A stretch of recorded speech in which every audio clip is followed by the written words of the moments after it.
No, no. is has messed up. It's not like it should look. So do you have any idea what's going on, Dan, on your end? Um, I It's got, giving me a list of participants and the uh visual boxes are not positioned correctly. I don't know what's happening, Kathy. Well, this is new. Oh, You're sharing your screen. Steve, you're sharing your screen. Oh, If you would quit that, that would be great. So that's the problem. Yes. Okay. Yeah, Steve, if you want to undo whatever you just did, I would appreciate it. all right. Let's see if I can. Well, you made it happen, so There we go. okay. Thank you. Thank you, Steve. We are now recording. Okay, thank you, Dan.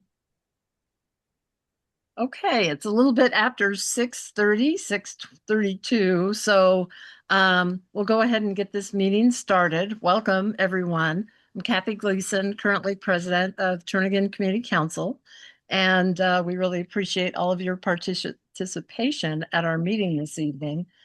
So I'd like to just go ahead and introduce our board. Let's see, is Kathleen? Yeah, Kathleen is our vice president. And let's see, is Kathleen or Karen, excuse me, Karen Clip. is our vice president.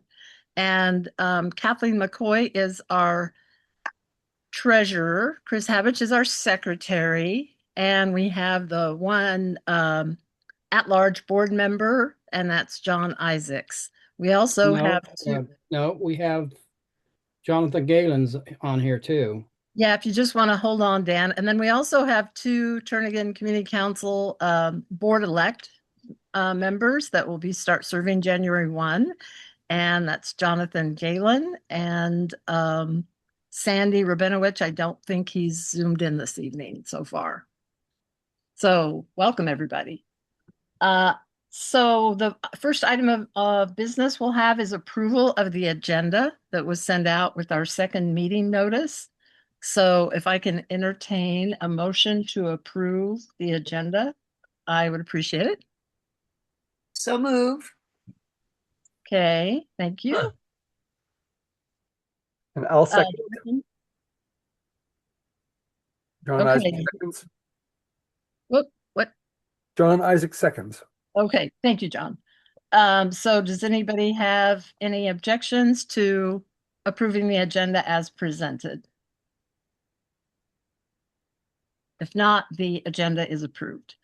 Okay, so the next item of business is to approve the draft November 6th TCC minutes. Thank you, Chris, for doing your monthly duty. We really appreciate it. So can I entertain a motion to approve last month's TCC minutes from our Zoom meeting? So move. Okay, thank you. Oh, I didn't catch who is. Sorry. Kathleen moved and Karen seconded. Thank you. Is there any objection to approving the minutes as presented? Okay, they are passed. And with the caveat that if we find any little details or anything, nothing of substance that might need changing in the final, then we have the ability to do so. So moving on to announcements, and I've got, let's see, three. No, let's see, I think three. Yeah. And then anybody else that may want to share announcements as well. On December 10th, there's going to be an Urban Design Commission public hearing on the Town Square major site plan review, which I meant to follow, but in the end hasn't. So I'm not sure what is all being proposed, but if you're interested in Town Square downtown, you might want to look into that. On December 18th, the Anchorage Park Foundation and Alaska Trails is having an open house from 4 to 6 p.m. at their Park Foundation location at 3101 C Street. And just today, I received an email with regard to an Anchorage Park Foundation grant for painting a mural at the Kiwanis Fish Creek Park. And so it's been clarified that that is within the Turnagain Community Council boundaries. Initially, Spenard Community Council was notified, but that's, you know, when it's on the border of another council, we typically collaborate on these things. So that's kind of an exciting news to have that happened. I responded that maybe this could include with additional grant funding of some sort to go ahead and replace the dead trees that unfortunately are in that same park. And I'm going to excuse myself and say, Dan, can you answer that, please? Our phone is ringing. I think he can. So sorry about that. To maybe in that same effort during at that same time period, I assume it would happen next summer, is to replace the trees that are dead in that park. So don't know a time frame, just found out about it today. So we'll keep in touch and see what we may want to do. Maybe there will be a committee meeting, a joint committee meeting with the two councils sometime after the beginning of the year. So if anybody has any thoughts or input on that, just keep in touch on that one. Okay, so does anybody else have any announcements?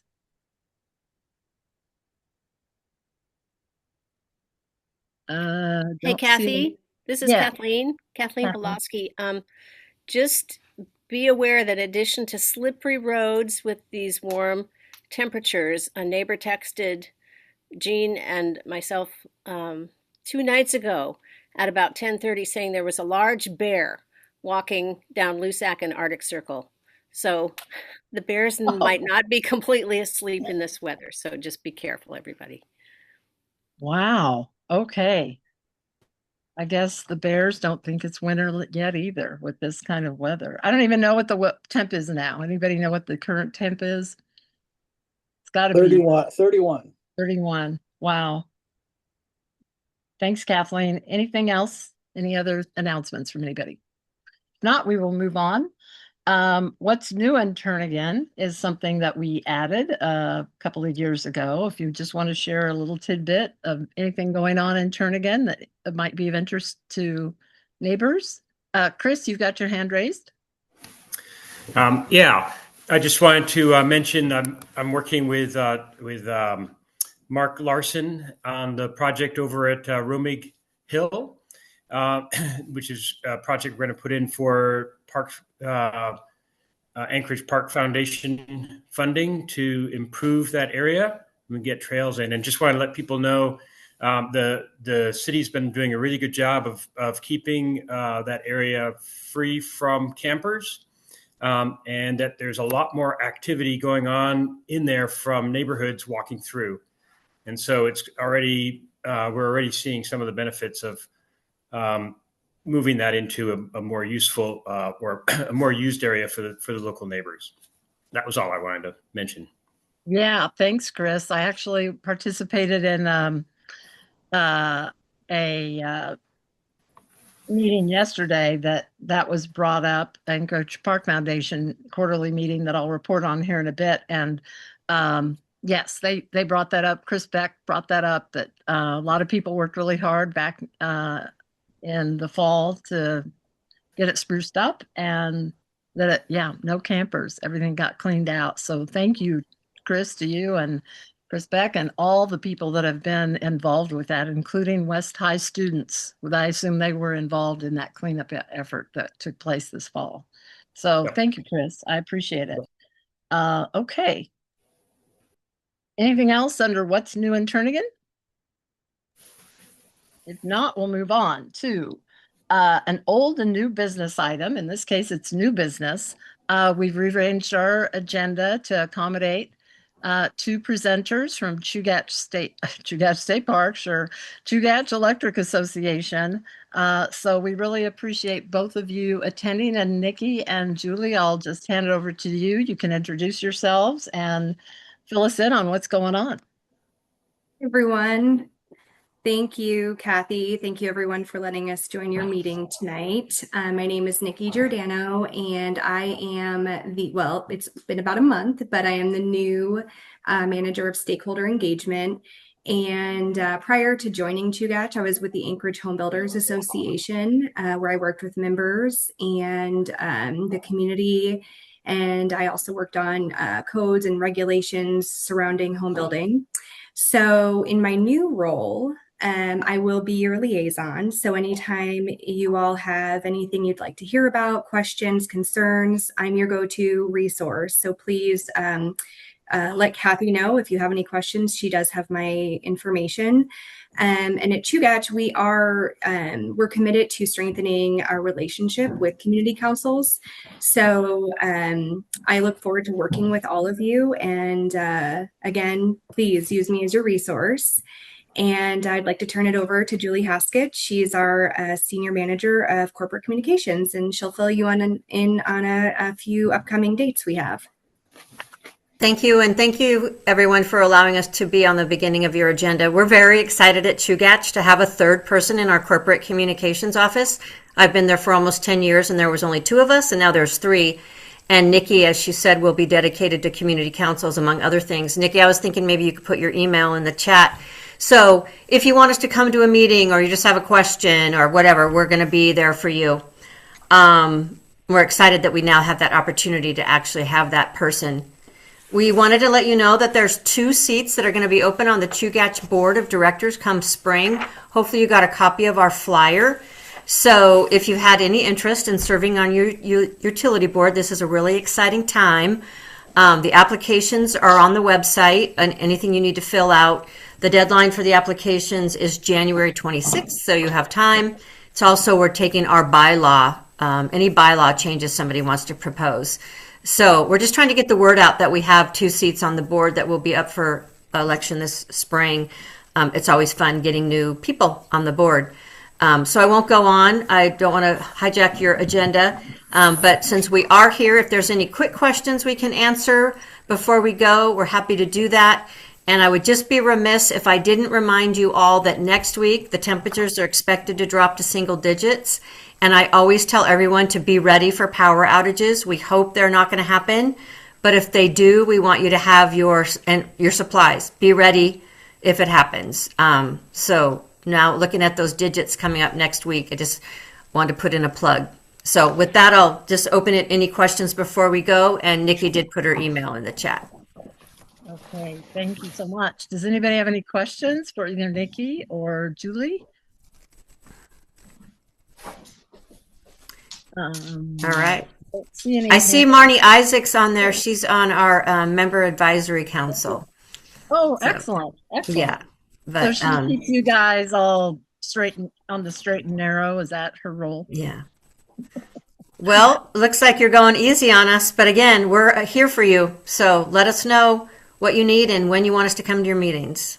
Okay. And feel free to check back with us anytime if you want to share information to our council. We appreciate it. Since I assume we're all Chugach members. So I think you all are, unless you live in Eagle River or beyond. oh, great. Thank you so much. Thank you. Thank you, everyone. Yes, thank you. And welcome to Chugach. Thank you. I appreciate it. Sure. So my email's in the chat. So if anybody needs anything, please feel free to reach out. Okay, great. I appreciate it. Okay. Let's see. Now we'll just go back to what we normally have on our agenda, the board report. So our next board meeting is a date to be determined. We never schedule them this far in advance. So if anybody wants to know when we'll be meeting again, let any of the board members know. And our next regular meeting will not be the first Thursday of the month because that falls on January 1st, and I doubt if you want to ring in the new year, attending a community council meeting. So it will be a week later, the second Tuesday of the month, and that will be January 8th. So, and it will also be in a Zoom meeting. So I want to take the opportunity to thank Kathleen McCoy, who served as our treasurer, and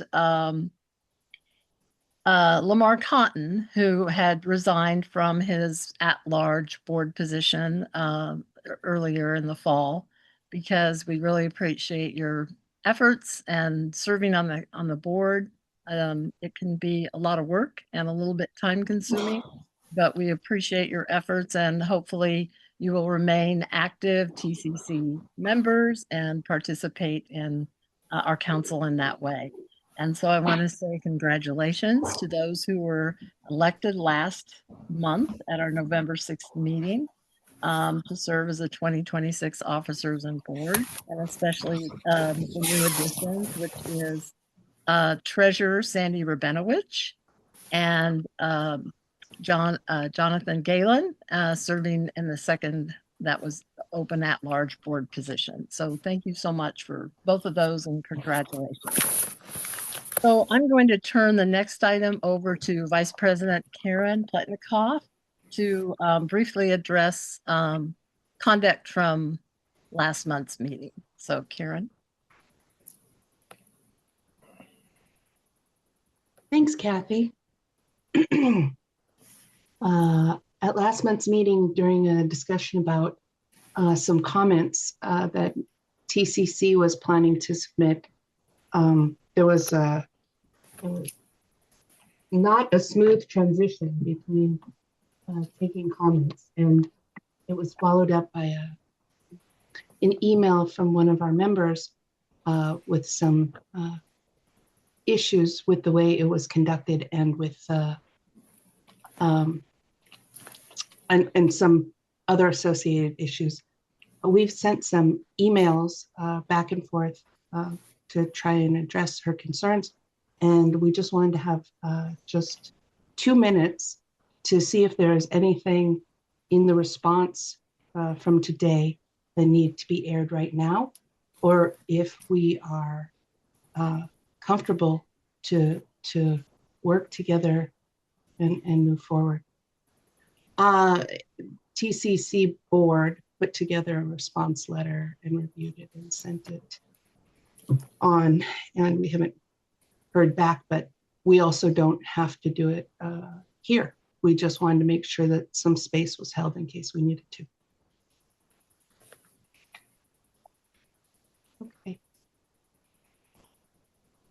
Give it another few seconds of silence, which is a facilitation technique, I'm told. Okay. Well, we want to assure the membership that we are interested in hearing from you. And if you have anything, please let us know. Thanks, Kathy. Okay, thank you, Karen. And as president conducting the meeting last month, I apologize to anybody of any conduct that you felt like was inappropriate. We all just want to make our neighborhoods better, and we're all volunteers, and sometimes with a full agenda, we can't accommodate everybody's time in terms of participation at our meetings on any given topic. And so it's my job as president to kind of cut people off, which I don't like to do. Sometimes it's necessary, but I do apologize for any conduct, and I will definitely try to do better since I have been reelected now to serve as president one more year in 2026. And thank you all for your input and your emails. I do appreciate them. Okay, next on the board report is the fourth quarter treasurer's report. So Kathleen McCoy, would you like to present? Yes, hi Kathy. The high finance of the Turnagain Community Council is pretty stable. Our business savings account has $219.29. And our Business Edge checking account has $3,000, $3,040.05, which allows us not to pay a monthly fee to the bank for having it. I think we had to get over 2,500, and we succeeded in doing that thanks to donations from some of our members. So pretty calm on the financial front. Okay, thank you. That's good to know. No last minute IRS issues or anything, right? Not so far. Okay, wonderful. Thank you again, Kathleen, for serving as treasurer. And hopefully things will have a smooth transition to Sandy as we move forward.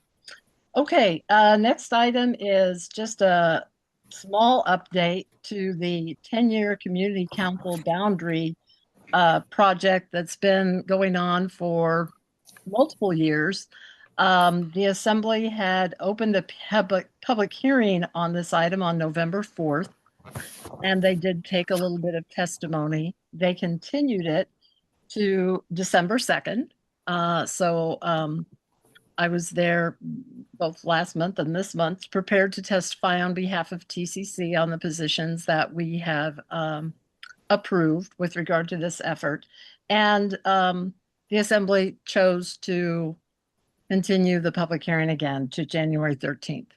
So looks like I'll be spending another night at the Assembly chambers in January on this topic, and have no idea if there's any issues or if they just felt like they needed more time to have everything sink in, and all the affected councils where their membership boundary may change, and that is not the case for Turnagain.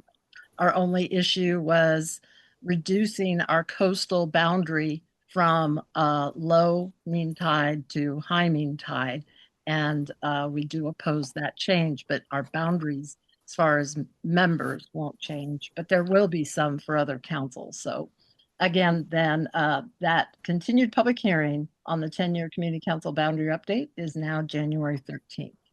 Does anybody have any questions on that or comments? Okay, we'll move on. Tina Thompson here. Sure, Tina. I have a question. I had gone via the email from the Community Council, Federation of Community Councils. I had followed the link to see what the boundaries were, and the link did not work. So I really like maps, but whether or not the map is in flux or not, the link did not work. So I don't know if that just needs to be run up the ladder so that somebody fixes that link or not. It was from a Federation of Community Councils email, and when I followed through to find the map, and I could not. And you just did that recently? Yeah, either today or yesterday. Okay, yeah, I have no idea. So we'll have to look into that, see if they have been having any kind of computer or networking issues that that wouldn't show that, because it certainly, I guess an alternative is to go on the municipality website and then just hunt around, because it would be on their website as well. I couldn't give you a specific link, but I know that information is available through the municipality. Just if you want to do a little bit of digging, but I'll call FCC tomorrow and see what's going on. Great, thank you. Okay, Kathy? thanks for letting me know. Kathy? Yes, Dan. I also want to say that one other thing that we proposed that the planning department did not like was to be have Spenard Beach Park boundaried by Spenard Community Council and Turnagain Community Council. Yes, that is true. Thank you, Dan. That was actually my suggestion, so it seemed to make sense since there's been a history of Spenard having it, then Turnagain and Spenard and Turnagain, and so we thought that would be an equitable approach, but we certainly heard from the planning department that that's really not feasible to do shared boundaries. And so subsequent to that, we have conceded that that's not something that we're going to push forward to. But yeah, absolutely right. Initially, we did propose that. So thanks, Dan. Just for clarification. That is correct. Okay. Next item on the board report is Heritage Land Bank 2016 and 5-year plans. And just so everybody's a reminder that we've already taken a position. We passed comments that were presented at our November 6th meeting. They're very, very, very similar. In fact, pretty well exact of comments that we have submitted on Heritage Land Bank land parcels in the past, mostly west of the airport, Muni land, and then a little bit south. So the public hearing in front of the Heritage Land Bank Advisory Commission is on December 18th. And you can, I don't know for sure if their meeting is Teams or Zoom. I think Teams. You can testify on that. And I'll be testifying on behalf of the council. And then after that, at some point, it will go before the assembly for final approval on that. So, anybody have any questions? Yeah. Sure. John Go has ahead. his hand up. Yes. Oh, can you unmute yourself, please? Very much. One of our members was interested in the topic of, can we look at Heritage Land Bank lands be considered for private purposes? And I guess one thing we might want to think about in the future as we look at housing shortage and we look at are there any Heritage Land Bank lands that may be appropriate for a joint municipal developer housing project, recognizing fully that the one in Girdwood caused quite a bit of controversy.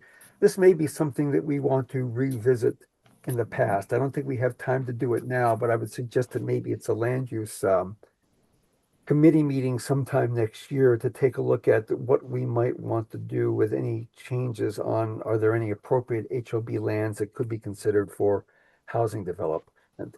The other question I would have for you, if you know, is that with the meeting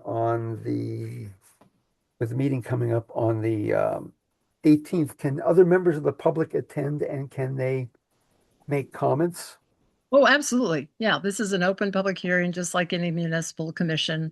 Like I said, they do meet in person, and then also I believe it's Teams, and so they take public comment. Absolutely, you can submit comments. I'm not sure what the comment deadline is. I honestly don't know that, but I would do it sooner rather than later.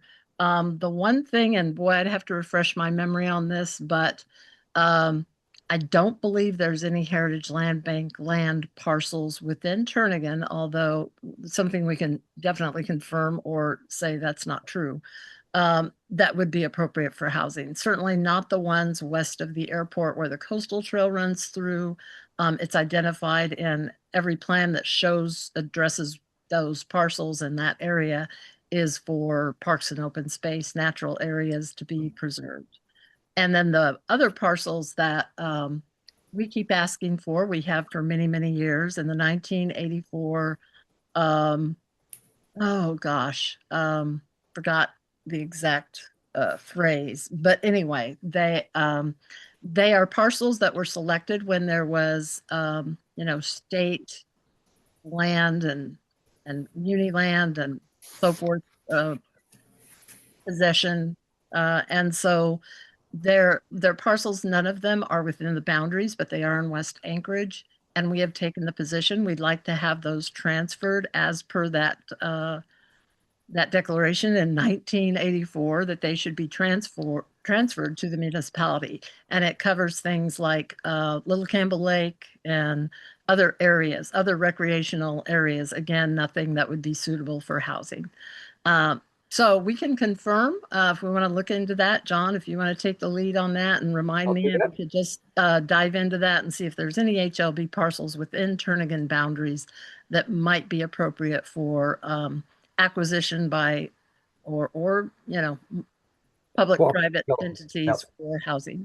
No, great, I'll do that. And the last thing to point out is you did skip over the fourth quarter Anchorage Trails meeting. Oh, I apologize. Thank you. I'll do that next. Okay. Okay, yes, yesterday I attended, which I have been doing ever since the establishment of this non-official Anchorage Trails group, or just people interested in trails. And I was notified by Beth Nordland with Anchorage Park Foundation, because the coastal trail, a large section of it is within Turnagain, that maybe Turnagain would want some representation or involvement with this. And so I've been attending these quarterly meetings for several years now. We used to meet in person, now we do teams. So covered a lot of ground yesterday. A lot of it was emphasis on what's going on in the Matsu Valley. Even though technically that's not Anchorage, but a lot of interest for those who attend these meetings. They work on all sorts of projects, but I won't cover those. But very quickly, there was nothing specific talked about with regard to Fish Creek Trail Connection Project. But they did mention again, Chris Beck, who I referred to earlier. He and Chris Habich and others, West High, did a great job at the Romig sloped area where there was camps, homeless camps, and that had been cleaned up and there are no more camps. So acknowledge that again. The April 26th election ballot, the park bond projects have not yet been finalized, but I think they'll be doing that soon. Anchorage Park Foundation challenge grants, as we know, they do that every few years, and Turnagain Community Council has received a couple of those over time. They are going to try and find out next week if there will be funding for grants for 2026. So certainly hope that's the case, whether we would be applying for anything or not. We do still have phase 2 of Spenard Beach Park, where we collaborated with Spenard Community Council and the airport, and we'd like to get that done. There's a project called Mapping the Muni, and there's a lot of efforts in that regard to provide trail maps, either digitally, paper maps that would be for sale in certain stores, and trailhead kiosks. And then lastly, there's work being done to emphasize the economic impacts of our parks and trails system when visitors stay just one more day. If there's something of interest that they would want to go hiking or bike on the coastal trail or somewhere in the Anchorage area, it generates a lot more revenue for our city. So those were the key items that would be kind of interest to us that were discussed at yesterday's quarterly Anchorage Trail meeting. Does anybody have any questions? Okay. If not, we'll move on. Kathy, just a Yes, clarification. Where might we talk about any potential parks to do any projects at if we were gonna, I don't know, does TCC ever endorse a project, or would that be a land use committee discussion? Well, with regard to under the Park Foundation grant system, or what are you? Yeah. You know, we have our CIP list, that capital improvement project list for parks and trails, and then other projects, roads and drainage, that we prioritize every year. And so, there are definitely projects on that list that we have been hoping to move up the ladder and get some funding for quite some time. Great, thanks. Sure, thank you. Okay, so the Lakewood User Group fourth quarter meeting was held November 25th, and I electronically participated in that. And there was so much that was presented, and I know we will have our airport report by Lex in just a bit. So I'm not sure I even want to attempt to delve into everything that was covered, because it was a information-packed meeting. But the two key things I think of most interest to the Turnagain Community Council, based on our involvement historically, is something that is on our old new business, and that's the removal of fencing on the eastern boundary of the Lakeshore Seaplane Base area. And so I won't go into that now, and Lex will cover that in a bit. And then the other one was announced that the K-Lot GA lease for general aviation maintenance and, or, I don't know, just hangars and GA parking, and not sure what all they plan to do. They received a lease for land that's at the southeast area of Turnagain Bog and right southeast of the Lake Hood Strip, and that permit or that lease was approved. Gosh, Sarah, you could tell me, at least a year ago, maybe longer. But and Sarah, if you want to speak to this very, very briefly, you'd be happy to jump in, because Sarah Haley not only is a Turnagain resident, but she is the key lease person at the airport. Because of that lease being approved, there's been generated a lot more interest in leases to the north of that area and Class A Turnagain bog wetlands and associated uplands between the Strip and the Turnagain residential boundary.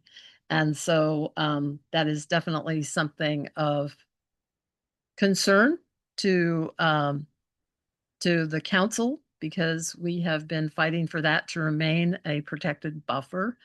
And there will be a process to discuss that area before any leases are, as Sarah can confirm, we were told that there's a lease pause for anything in Lake Hood so that they can appropriately look to see how that area might be developed.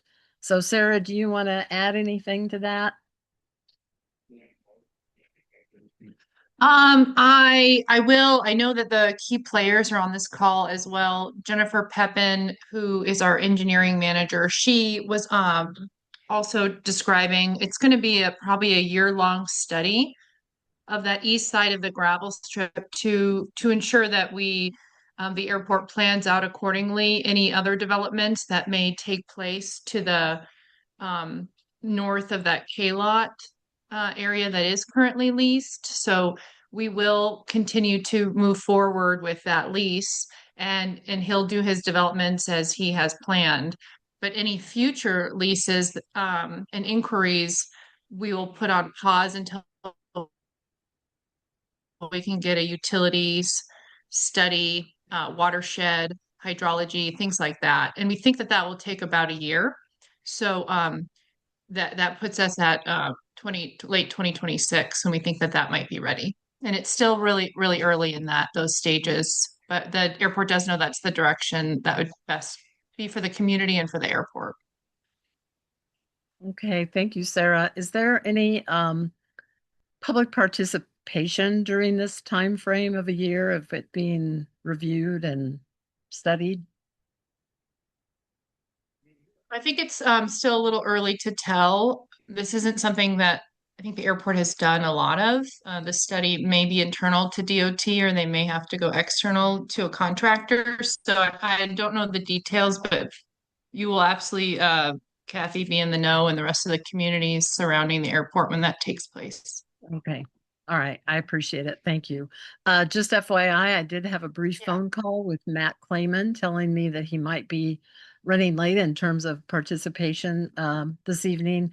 And I did bring this item up, which he wasn't aware of, to see, since it is a state airport, maybe how our legislative representatives could help us navigate what may happen with that area. And he certainly said that that's something that would be of interest to him, but he doesn't know any of the details. It was just a brief phone call. And so, that's FYI of something that I brought up with him. So that's that. Like I said, there was a lot of other information provided at the Lake Hood Users Group. A lot of it, though, pertaining to those aviators who have leases out there and use that strip that was kind of outside of the Turnagain purview. But I assume people could go on the airport website and they might be able to watch a recording of that meeting, because a lot of information was presented. Can you confirm that, maybe Lex or Sarah? Or Hey, Kathy. I don't. Go ahead, Lex. Sorry. Tim Coons, who ran that meeting, said that it should be on the Lake Hood website or the Lake Hood Okay. park. Okay. So But if anybody's interested in that, they can check that out. Okay, thank you so much. Anything else before I move on?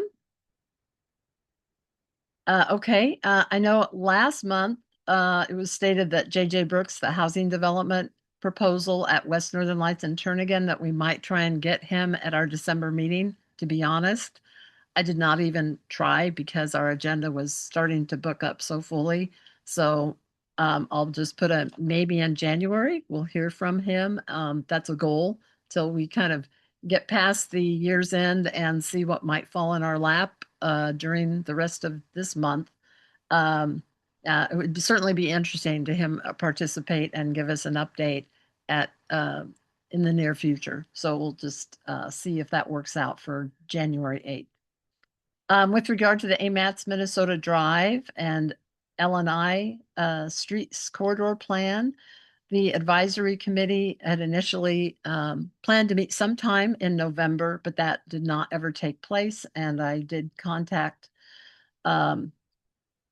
the consultant to see when it might be scheduled, and she wasn't sure. So, just to keep looking for email notices, and it certainly won't happen between now and the end of the year. So we'll keep an eye on that. Okay. So anybody have any questions on any of this so far? If not, we'll move on. FCC delegate report. We did meet, had a special meeting on, special meeting number 2 with regard to bylaw revisions. And that was full of interesting dialogue. And then we also had our regular meeting the next night on February 19th. And so, again, a lot of discussion, no decisions made with regard to any revisions at this point. Point of order, November 19th. So sorry, whatever month I said, I'm wrong. It must be November.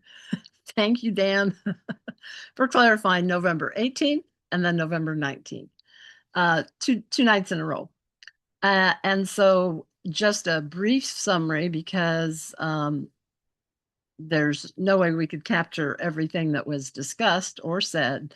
But at the second session on November 18th, we continued our discussion and input on a list of topics like meeting notices and, just individual things within the bylaws. We talked about FCC meeting notices, and if there was any, input on that. I actually provided input and requested that it be just, right now, just the delegate gets the email notices for the FCC delegate meetings. And I requested that the alternate to each of the councils also get on that email list. And everybody thought that was a good idea. So, hopefully it'll be in the next draft. We talked about standards of conduct. The fiscal year change. Right now, we're not on a calendar year, January to December, but we really should be. Again, one of those housekeeping things that is probably something that will move forward if it can be done. Talked about board insurance requirements. Each board member should have their own liability insurance. And talked about individual committees under the FCC umbrella. And so that was kind of generically covered. We had a really good discussion. Again, no decisions about anything. It's continuing to be under review. The bylaws committee took lots of notes of all the input of the delegates at that meeting. And they also asked for people to submit things in writing. Have no idea what kind of items they've received in writing, and they're going to be reviewing that and taking the next step. Again, no decisions on anything has been made. At our FCC delegate meeting on the 19th, we did approve for FCC to expend funding to send notices to residents whose community council boundaries may change after the assembly approves them, potentially in January. But so that everybody is aware if their council's boundary they may be shifted into a different adjacent council. Again, that's not anticipated for Turnagain. There's no proposals that would happen with any Turnagain residents. So we summarized the bylaws update. We again took a chunk of our meeting to talk about the bylaws, and there was a motion to add new people to the bylaws committee that was established back in the springtime, because a couple of them have dropped off since then. And there were good pros and cons to that effort, but there was a vote taken and it failed by one vote. And somebody requested, which everybody thought was a really good idea, that there be a flow chart to show what responsibilities of the new bylaws, whenever a draft comes out for consideration, of board members, official board members that will now be elected by council members, and responsibilities by council members. And so we thought that was a good idea. We discussed delegate qualifications and if they are eligible to run for or to be a delegate representing the council. We covered requested legal advice on the bylaws, and that will be on the January 21st FCC meeting discussion. And we need to resolve whether Girdwood, who does not have a community councils, should have representation on the FCC board or council membership. They have for many years, but it's an issue that has come up. So that was also discussed. So I know that was kind of lengthy, but I know there's a lot of interest. And John, I see you or Marnie have your hand up. So yes. Thanks, Kathy. I noticed from your notes, it looks like the next version of the bylaws are due out on December 12th. Is that correct? That is, I have not verified that yet, but I was told Karen, I think you provided that information. And so I'm not positive about that. Do you remember how you got that date, Karen? And maybe I just overlooked it during that meeting. I was told it, so I'm not sure where I got it, and I could be wrong. I'll look for it, but that's what I had noted from the last meeting I attended. So I suggest we can keep our eye open and maybe even call FCC around that time to see if the new bylaws are out.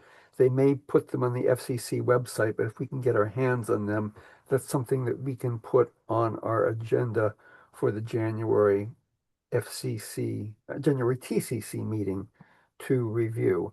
I know I sort of delved around the FCC website on this issue. They do have the current version of the bylaw changes with a strikeout red line version compared to the original ones. It's a bit hard to go through, but it's there. They also have some frequently asked questions there that you can look at. They probably don't answer everybody's questions, but there are some data sources to look at. But I think once the new version comes out, this is something we can look at and see if there are, and bring it up for discussion before TCC as a whole and see if there are any questions or concerns. Yeah, sure. That sounds good. And again, it depends when the bylaws committee is meeting and whether they will have had enough time to kind of take all of that input that they've gotten from delegates and public at large and come up with another draft. If they're not able to do that, it may not be ready by December 18th, or excuse me, whatever date I put in there.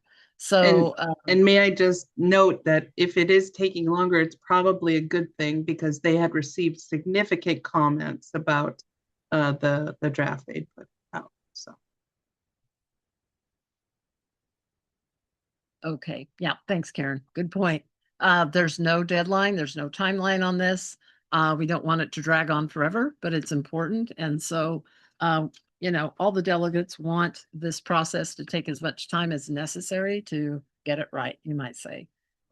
Okay. Any other comments or questions before we move on? How are we doing on time? Let's see. We're a little bit behind, but no, well, we're close. So now we'll move on to reports. And is anyone here representing the mayor's office?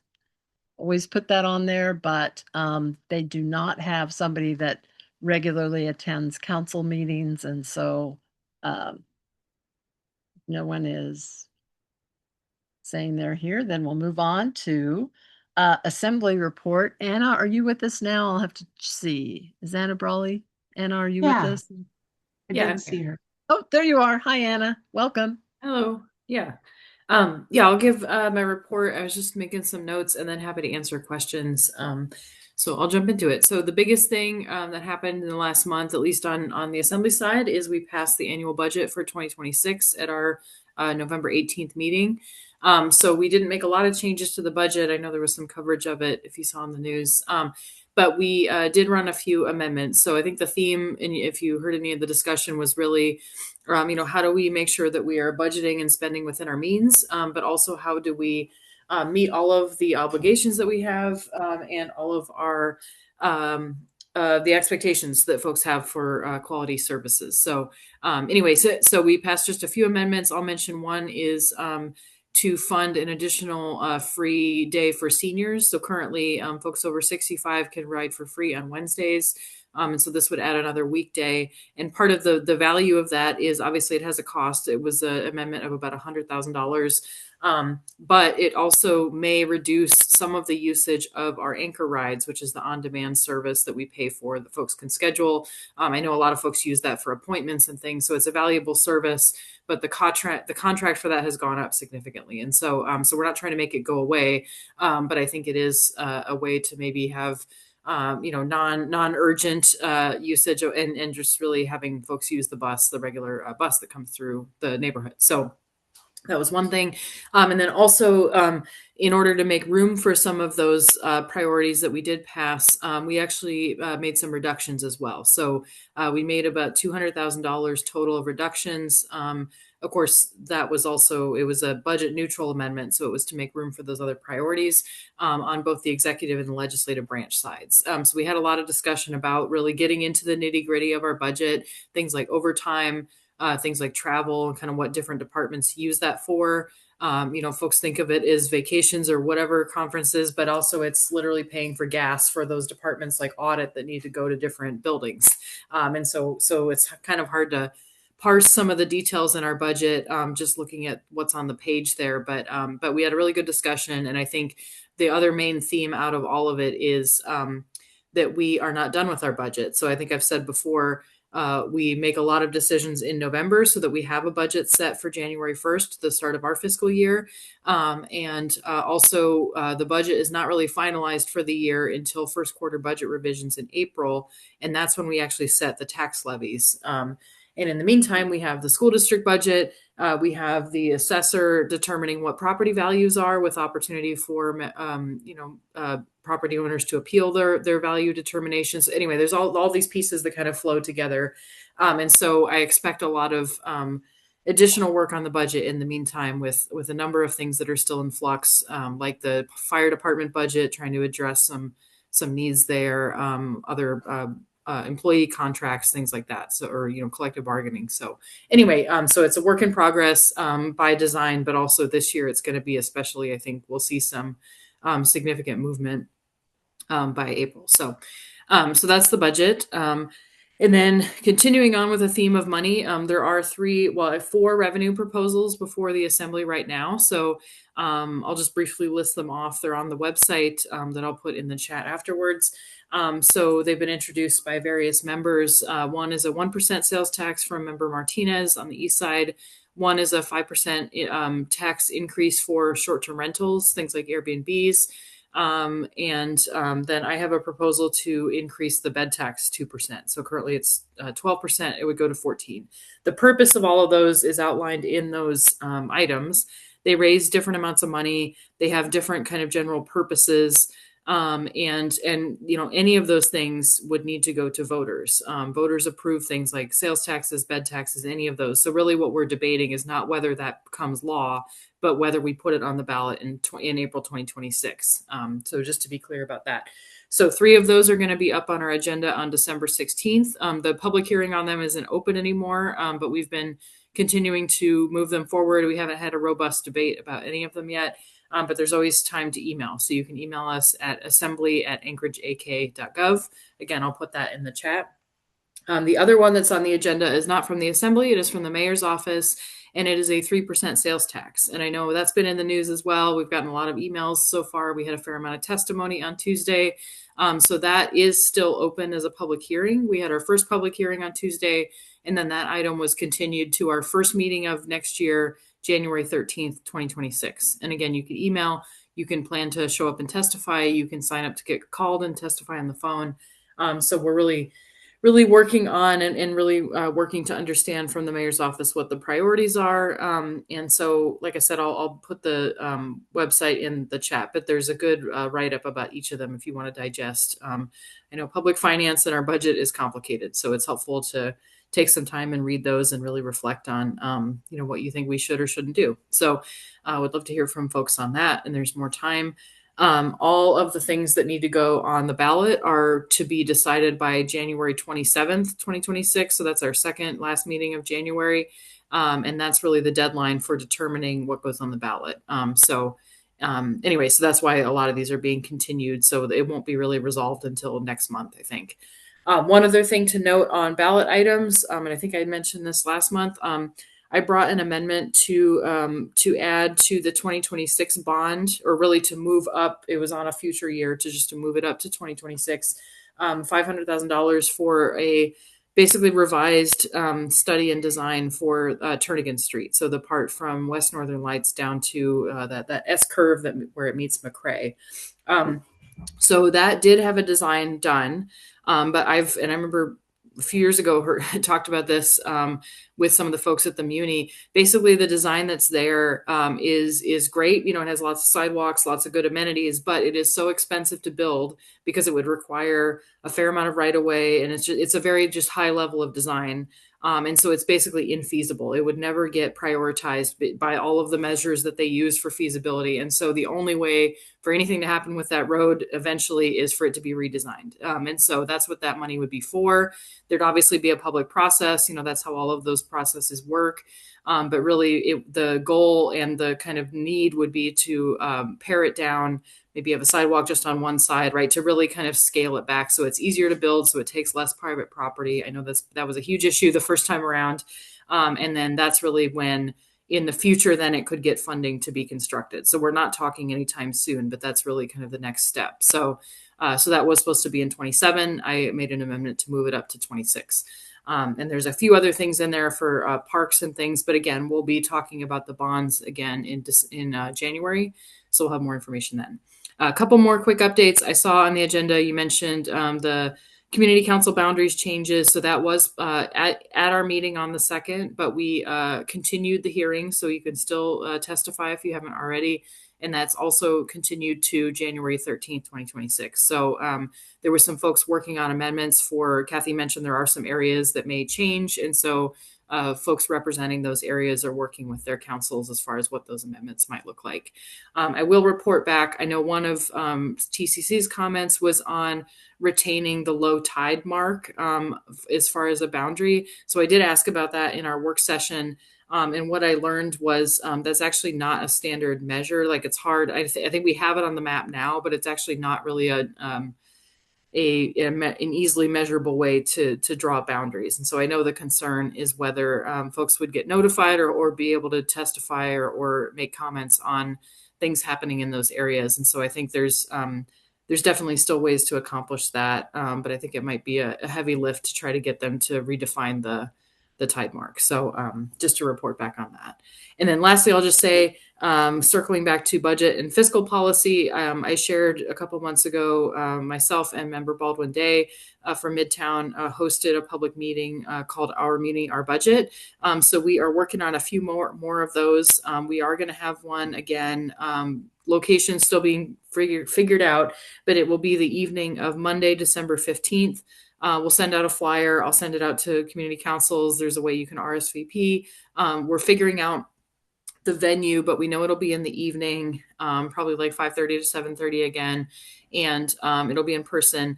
But after the new year, we're also working on a couple others with the business community, with League of Women Voters. They may co-host a public meeting about it, and also we're looking at doing an online version, either a one-way kind of webinar style, or we'll do an online interactive style if we can make that work and make it feasible. So just continuing that conversation. Again, it's separate from these, revenue proposals and separate from the budget process, but really helping folks unpack and understand how our budget works now. And then kind of letting folks think about kind of the implications of having new revenue, the implications of not doing that and having the budget we have, right? The implications of cutting services. So all of that is kind of on the table for discussion in that meeting.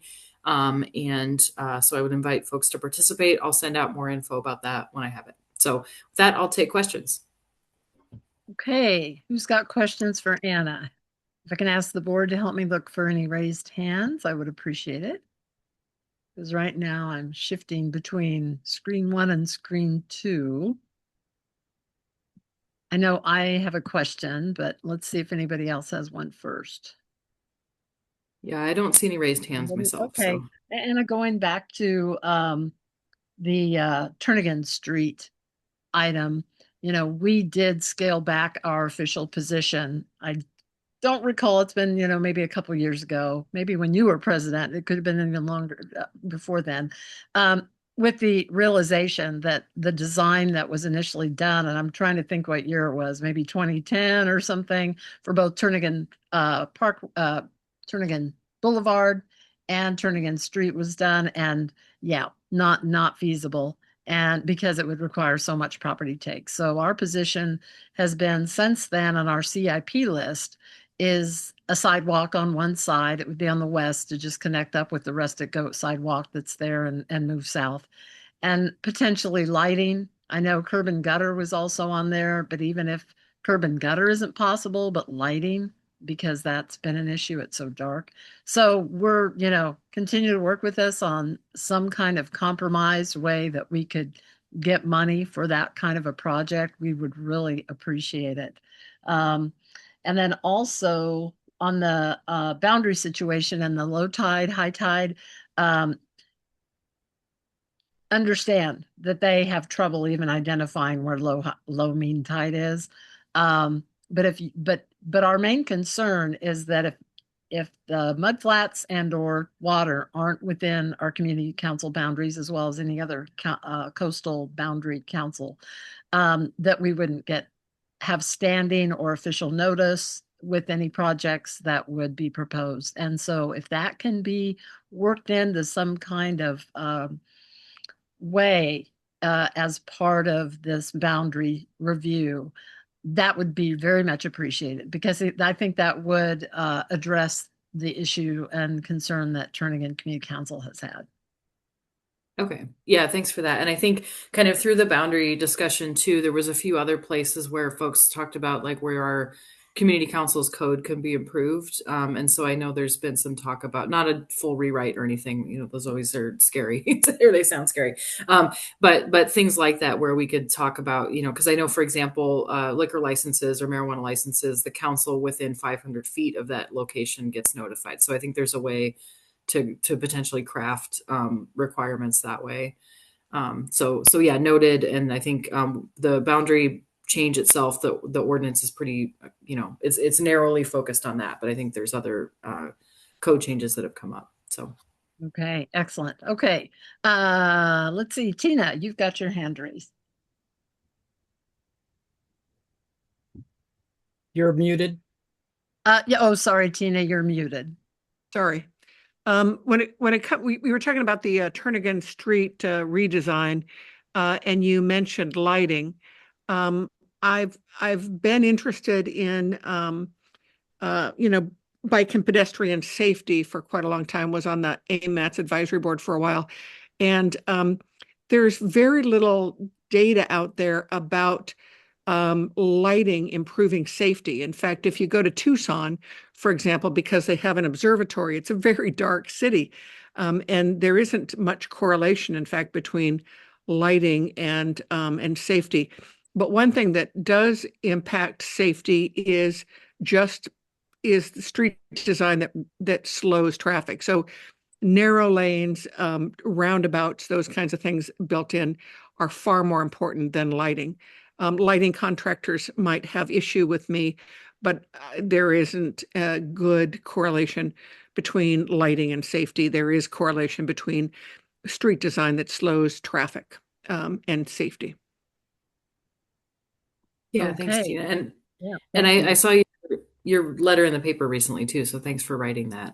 Yeah, and I agree. Street design is really important, and I think the benefit of redoing this design is, and you've seen the existing street. There's not a lot of room, and so I think by default it is going to be narrow, and it's certainly not going to encourage high speeds. And that S curve is kind of a bear, obviously, so can be natural traffic calming as well. But yeah, I think, and again, this is to get the funding for a study on the ballot in a new design, and so it will have its own public process. They mail things out to folks, and so there'll be a whole process for that as well to have input on the design itself. Yeah, and if I might add, thank you, Tina and Anna. One of the reasons that lighting came up with and really, a better design for Turnagain Street was a wife of one of our legislators, or I don't believe it was Assembly Rep, I think it was legislators, was hit by a vehicle because it was low lighting. And that was several years ago, and she was pretty badly injured. And so that's why, at least traditionally, we felt like lighting was pretty important because it's so dark in that area, and the driver did not see her. And there was no sidewalk to be walking on. She was just walking on the edge of the road. So, Tina, I believe what you said, but I'm saying that's why Turnagain kind of focused on lighting because of the incident that did happen quite a few years ago. An unfortunate incident. Okay, anything else for Anna so that we can go ahead and move on? No, we got. Yes, Steve Montooth, go ahead. Yeah, Anna, is there any place that we could find where it was estimated revenue for sales tax, bed tax, those three things that you brought up? Yeah, I can. So one is on the chat. I'm going to put the website, but also I'll say if you go to the Assembly website, I think it's muni.org/assembly, or just Google it. And then we have a focus on budget and taxes. So that's what I'm going to link to because it has all the proposals. I know the mayor's office sales tax, they should be putting up their own materials, but I think we have the basics about it. Essentially, the sales tax would raise about, I think, 180 million to 200 million. So it's about a quarter to a third of our operating budget, just for scale. And then the bed tax would be, I think, about 7 million. It's about 3 to 4 million per 1% of bed tax, based on what we get now. The short-term rental tax, I think, would be about 4 to 5, maybe. It's a smaller amount because it would only be taxing a portion of those short-term rentals, so not hotel rooms. And then the 1% sales tax, I think, would be about 60 million. So anyway, just for scale, the sales tax proposals are much larger, but they're proposed to do different things than the other ones. So, but I'll put that website in the link in the chat. Thank you very much. Appreciate it. Any other questions? Because we do have to move on, but Anna, you're always such a good source of information from the Assembly perspective. You got a lot to talk about. Okay, I don't see anybody else. Kathy, can I make one just super brief? So I'm going to take off my Assembly hat right now and just say this once. I am going to be on the ballot in the April 2026 election. So I will be back at some point as a candidate. So I'm not going to address that when I do these reports, obviously. But the only reason I'm bringing it up now is just to say, I know in the past, your council and others have done a West Anchorage Candidates Forum. So I'm just asking, again, as a candidate, not for any information right now, but just as you guys kind of plan for the new year, please just keep me informed because I'm always happy to participate in those. So yeah, that's absolutely. my candidate statement. appointment, but that's it.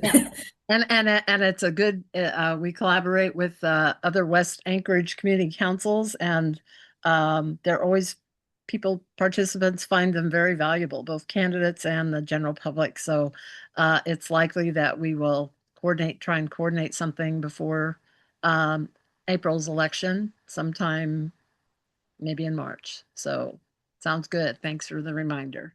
Yeah, we'll obviously contact all the candidates if we put something together. So for participants. Thank you. Okay, you bet. Matt Clayman, I don't think Matt is with us. Is that true? Yeah, he said I do see one of his staff members. I don't know if she was going to give a report, but Serena. Okay. Let's see. Is anybody here representing Matt Clayman, or are we waiting for Matt? Because he did call me and tell me he'd probably be joining us a little bit later. Can you hear me? Oh, yeah, Serena. Okay, hi. Yeah, this is Serena, one of his staffers. Yeah, he is trying to make it on, but he did say he'd be a little late. I can just briefly, I think that what he's just going to talk about is pretty much what we sent out in the community council update the other day. CAPSIS requests, they're open and the deadline is February 20th. We encourage, councils to start looking at those this month if you have any. And then if you had any questions about that, our chief of staff, Brianna, is the one to contact about those. And then I think there's a couple other things. There's like a Christmas tree. You can cut your own Christmas tree, information on that. And then we are going to be hosting a pre-session constituent town hall in Anchorage on January 6th. So that's going to be Senator Clayman, Representative Costello, and Representative Hall. So that information is in the community council update.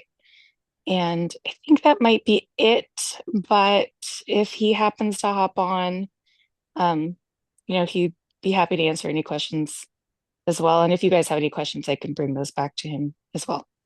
Sure. Okay. Thank you, Serena. I appreciate that. Okay. Well, we will. Kelly Lessons. I know you're with us. I saw your name. I Hi, am. Kelly. Welcome. Hi, everyone. And you might get a little music practice here. I just heard my high school student practicing some violin, so it'll get sonorous here momentarily. Okay, so news from the school board. Let me pull up my notes. Okay, well, those of you in the room are educators or parents or grandparents. We've had 2 days of school closures this week, which nobody really anticipates, but we have to be ready for. So just as a reminder, I think I talked about this last week, ASD continues to have strong communication with the Muni, the DOT, National Weather Service.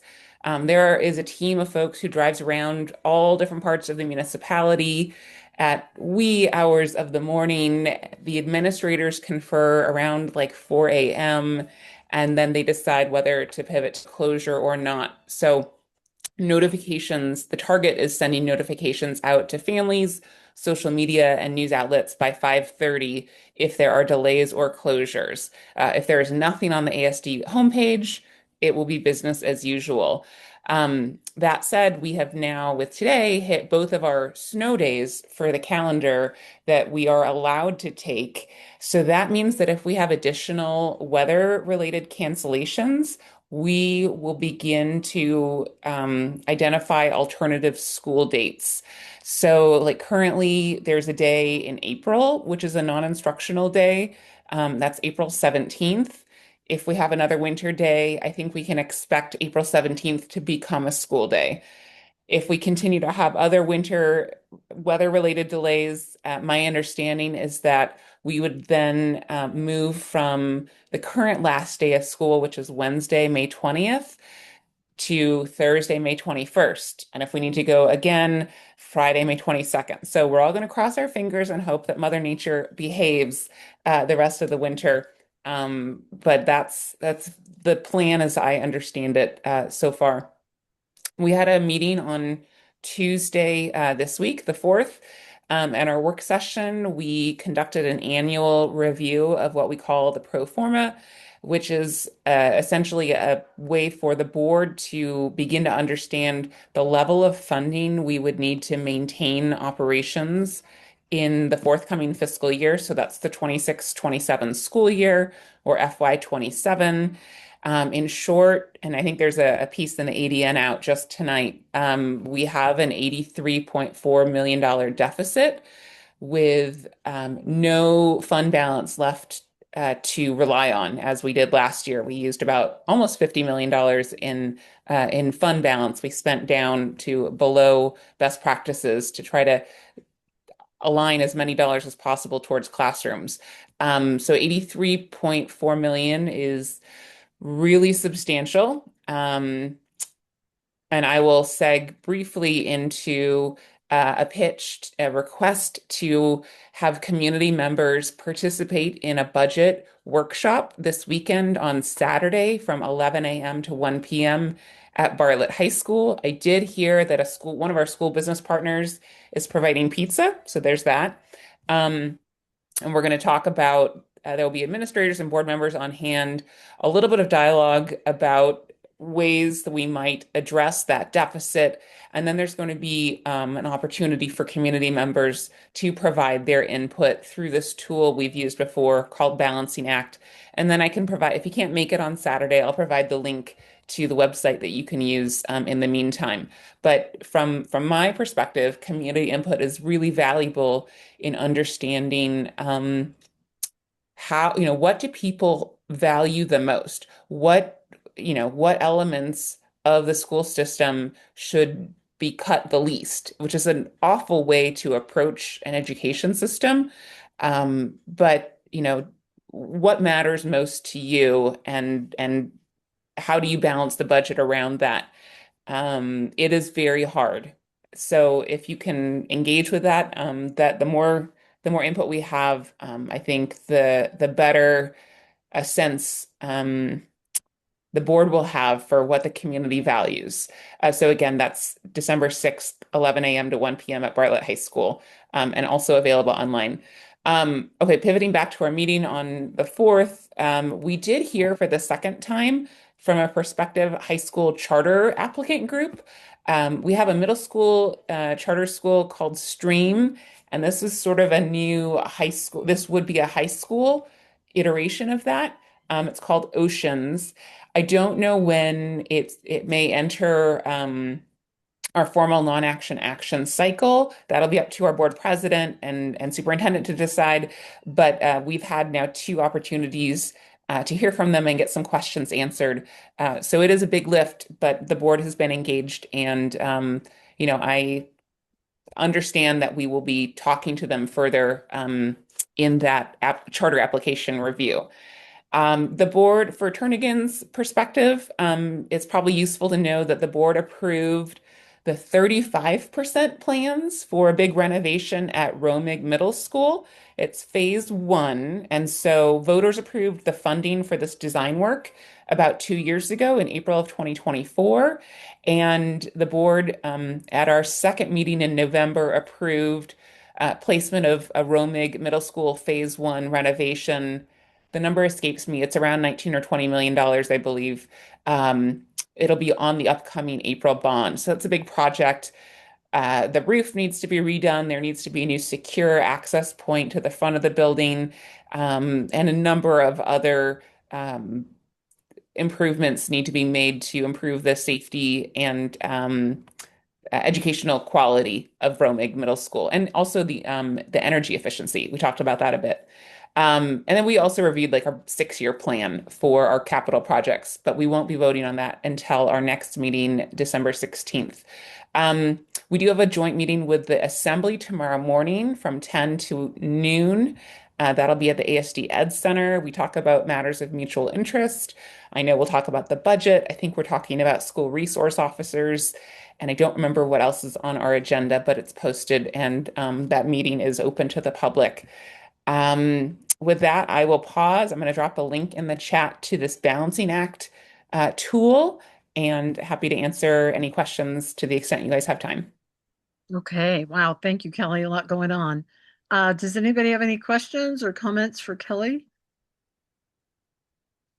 Board, if you can help me spot if anybody's got their hand up. I am not seeing anybody. You thoroughly cover everything. So those who are in the school system have a connection with the school system, probably track a lot of this pretty closely. Well, I think as community members, it behooves all of us to understand what's happening. And so it's a privilege to be able to be here to share with all of you. And considering Absolutely. tonight's weather, thank you for having it available on Zoom. I really appreciate that. Okay, thank you so much, Kelly. All We right. appreciate all your input and your efforts for our schools. All right. Stay Okay, safe. so moving on to the airport report. We are running a little bit behind, but I know there's lots to cover. So Lex, if you want to jump in and we'll just go from there. Hi, everyone. Hi, Kathy. My name is Lex Silverton, and I do communications for the airport. I'm also joined tonight with Terry Linseth, who is our development manager, and Jennifer Pepin, who does engineering, our engineering manager. So I'm going to go over some of our December community updates, and then I'm going to pass it off to them to do a presentation on the boundary removal project. But just first up on our December community updates, we have some exciting summer 2026 travel updates at ANC. Some of our major carriers are doing some new routes. And of course, in summer 2026, we have Southwest Airlines coming, and they're going to do daily flights to Denver and Las Vegas. American Airlines is going to do daily flights to Phoenix. WestJet is going to be doing a Friday and Sunday flight to Calgary, Alberta. And then this one's a little bit different. It's not in summertime, but it's in winter. Alaska Airlines is going to be doing a Honolulu service twice daily starting in December. And it's doing a Las Vegas flight that will go twice weekly in the summertime. Delta Airlines will be doing Saturday only flights to Los Angeles and a daily service next summer. And United Airlines will also be doubling its Denver flights from 2 to 4 daily flights next summer. So those are some of our big travel updates for summer 2026. Next up, we have our 2025 Kids Holiday Art Contest. Today, I went and collected all of the art from Campfire Alaska, who's participating this year. We have a bunch of locations that have participated, so we're super excited about it. Tomorrow, I'm going to be putting up all of the art on our wall. It's across from TSA by the big tree that we have up. And you'll be able to go over there and vote on your favorite piece of art. So if you're passing through the airport, I recommend you guys to go and stop by and just vote. The top 3 winners will win a prize. So we're excited to have that program going again this year. So Lex, is the prize a trip to Hawaii? Oh my God, I wish. Okay, I'm just asking, Yeah. There are prizes. Someone has donated a year's supply of Frontier soda. So I thought that was cool.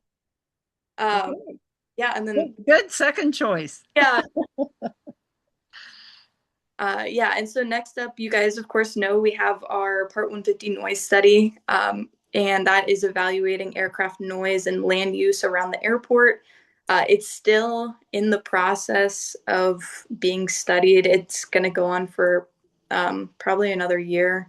And we encourage you to go in and put in comments. We're encouraging as much community input as possible. We have a website that's made for it. So if you go to anc150noisestudy.com and you scroll to the bottom, you can send us a message. You can also sign up to receive project updates.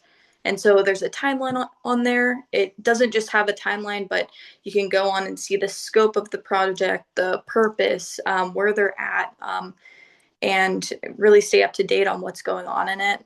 Another exciting thing in wintertime is that we're going to have a public open house. And we're also going to have another study advisory committee meeting. We don't have those dates like in the books yet, but they'll be coming soon, and we'll keep you guys updated.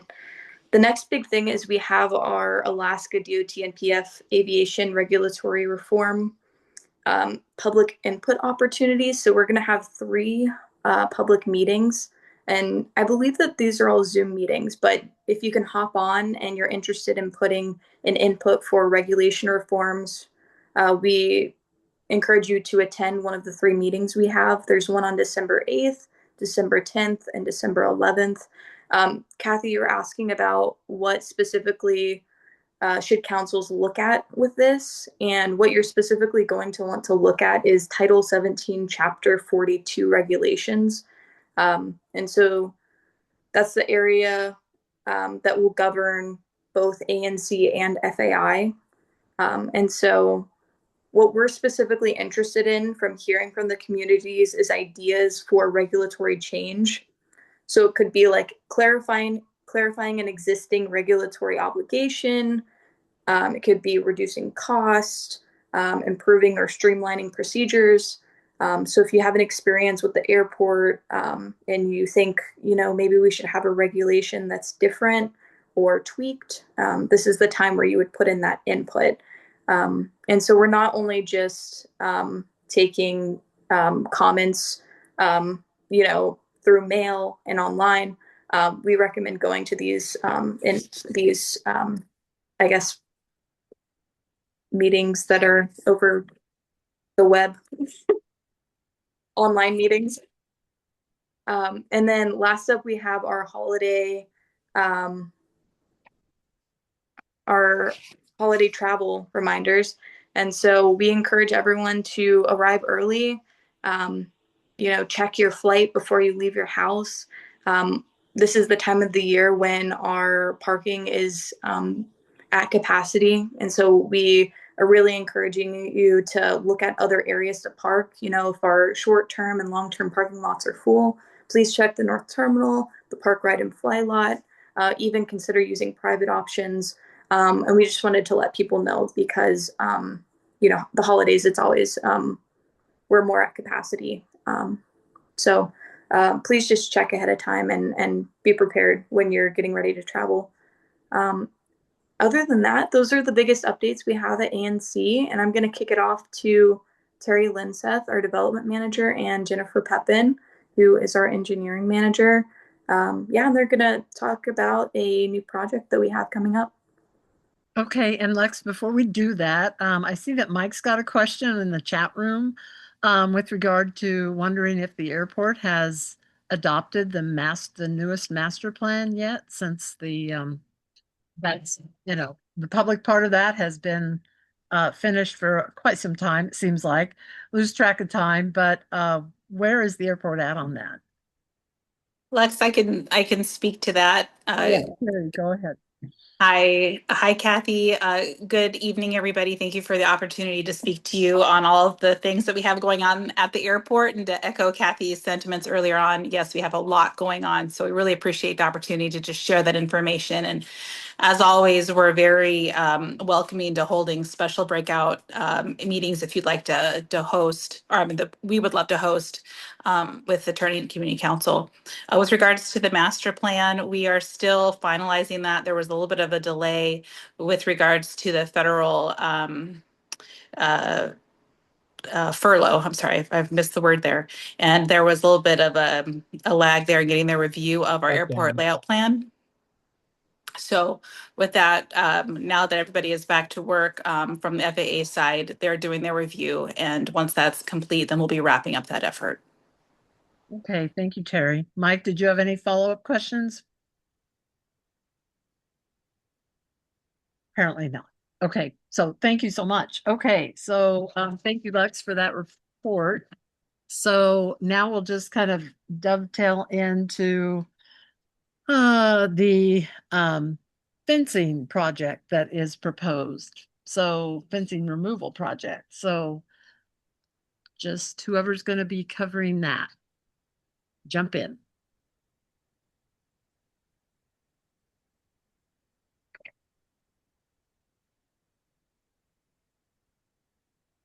Is that Jennifer? Or is that Terry? That's going to be me. Jennifer. Can you hear me okay? Oh, now we can. Okay. Yeah. Okay. Sorry about that. I was starting to talk and then I realized nobody could hear me. Good evening, everybody. Thank you, Kathy, for this opportunity. You're welcome. For those who, this is my first time being a part of this meeting, and so my name is Jennifer Pepin, and I am the manager of engineering and environmental here at ANC. And so we'll go ahead and kick off with the Lake Hood boundary fence removal project. So this is a project where we are proposing to remove the boundary fence between the Turnagain Community Council neighborhoods and east of our Lake Hood strip. This fence is not a requirement, and it has gone into disrepair and is quite expensive to maintain. So we are looking at removing it. And so in that, we wanted to make sure that we gave our neighbors an opportunity to take care of whatever they need to take care of on their properties before we remove this. So our current schedule is that we would go to bid this project for the removal in this summer, and it would occur in winter of 26, 27, most likely November of December of next year. So by giving this notification and putting out some more flyers and door hangers to let the neighborhoods know that there's an opportunity to put a fence in if you need it on your property before we remove ours. So I guess I've got a comment that I've thought about, or question comment. Considering that now there's much more focus on potential additional Lake Hood development, and what we now have had for, of course, decades and decades is a very nice buffer between the seaplane base and the neighborhood within Turnagain. So removing the fence that delineates the boundary, the actual eastern boundary of the airport, and new development coming in, how do you see that as a potential problem if the neighbors don't end up go to the expense of putting up a fencing along the airport boundary? Do I see that being a problem? Yeah, I mean, do you see any kind of potential issues with that? If you lease up to the airport boundary, now Turnagain Community Council opposed that for the K lot, and fortunately, the decision was to back off of that and leave a breathing area, you might say. But we can't, I guess, be guaranteed that that would be the case for additional development. So, for security or some other means, I mean, is that going to be an issue for the neighbors and or those potential leaseholders? Well, the potential leaseholders have the opportunity to fence their lease lots in. So that would be up to them. That's their decision on what they could do if they needed to do something. I don't think that it would impact the neighbors, as most people would be putting up, there's a lot of interest in this area for putting up hangars.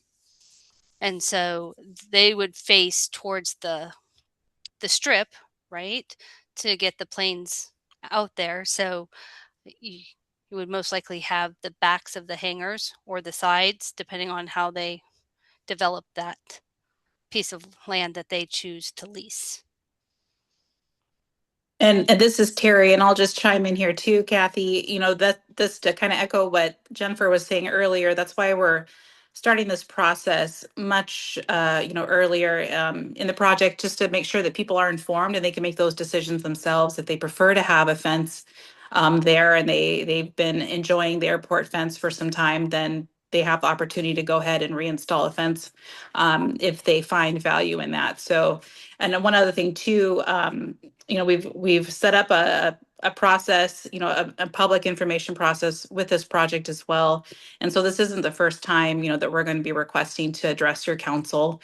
We want to, Jennifer, you can speak to it, but I think we're hoping to get in front of the council at least 2 more times and have a lot of public sharing of knowledge with the public. So this isn't the first time that we're going to be hopefully addressing the council, if you will allow us and welcome us back next year a couple of times at some strategic times that you think would be best to continue to share this information with our neighbors so that everybody can be well prepared and not be surprised. Yeah, and could you share screen the mapping, the aerial that shows where existing fencing is, what you guys refer to as the moose fencing, and then the boundary fencing? Just so if there's anybody that doesn't have kind of a good feel for the area we're talking about. Can you see the screen? No, not yet. No. Not yet, huh? Okay, hold I on. I do see another hand up. So, Nope. Yeah, you got two hands up so far. Okay, Mine and 3. Crystal's. Okay. Crystal, why don't you go ahead and while they're sharing the screen, the map, Okay. Can you all hear me? Yes, thank you. Okay, yep. Thank you, Kathy. So my name's Crystal Koppelman. I own a house on Catala Circle. So me and my neighbors on Catala and along Jones Avenue, our properties do face Lake Hood Drive, and we're just off of Northern Lights. So we do have the big chain link fence right at the back of our property. To be honest, we're kind of mixed feelings about it. We're not necessarily going to be super sad to see that fence go because it is in a very poor state. However, my concern with the notice is that we're talking about doing this project in the winter. How am I supposed to replace a fence? Because the airport fence goes right on my property line. So how am I supposed to put a new fence there only to have, which is not going to happen in the winter, and then have the airport come out and rip out the dilapidated one and damage my new fence? How is that going to work? So we are going to take out our fence in the winter because of the soil conditions and it being swampy. It's easier for us to remove our fence in the winter. If you were to put your fence next to yours, right, next to the airport ones, we would put requirements in our contract that the contractor cannot damage your fence. Okay. Is there any chance or thought about not doing this like right at the beginning of winter? Because my concern for me and my neighbors is, it may not be so easy for us to get somebody out here and do fence work in the winter. That's honestly, for me, that's my biggest concern with the whole project. Well, is the timing. So the idea is that you could go ahead and have a fence put in before we remove ours. Yeah, and we'll look into that. I'm just sharing that you guys' fence is right on my property line. So, I'd be kind of giving up a little bit of property if I put one right, inches in front of it, basically. And I could understand your concern. There's more questions. So let's go ahead and Dan, I think you had your hand raised. Yeah. Thank you, by the way. I'm done. Go ahead, Dan. Okay, yeah, and thank you. And we'll Kristen. jump in kind of a second round, but since there's a few hands up. Okay, just to give you a little bit of background, I'm a senior project manager and also a degreed engineer, and not in chemical engineering, but been dealing with civil engineering and fencing and all that stuff for most of my career. My question is, did you do a cost benefit analysis between how much it costs to repair the fence versus tearing it down? We did compare those costs, Dan. Yes. Okay. I would like to see those. Are those public knowledge? Can those be? I believe everything we have would be public publicly shareable. So yes. Okay, I'd like to look at those because I'd like to see your assumptions and what those costs are per foot. Because I can't believe that during the wintertime, repairing your fence, this amount of fence versus tearing it down is that much more to repair it. Um, based on what the costs of materials to cut it down and remove it versus repairing it in place. Um, just doing back of napkin what it took to repair my fence versus tearing it completely down versus repairing it. So but this is chain link versus a wood fence, but that's the difference. Another one is the other difference would be that we have to pay Davis Bacon. Okay.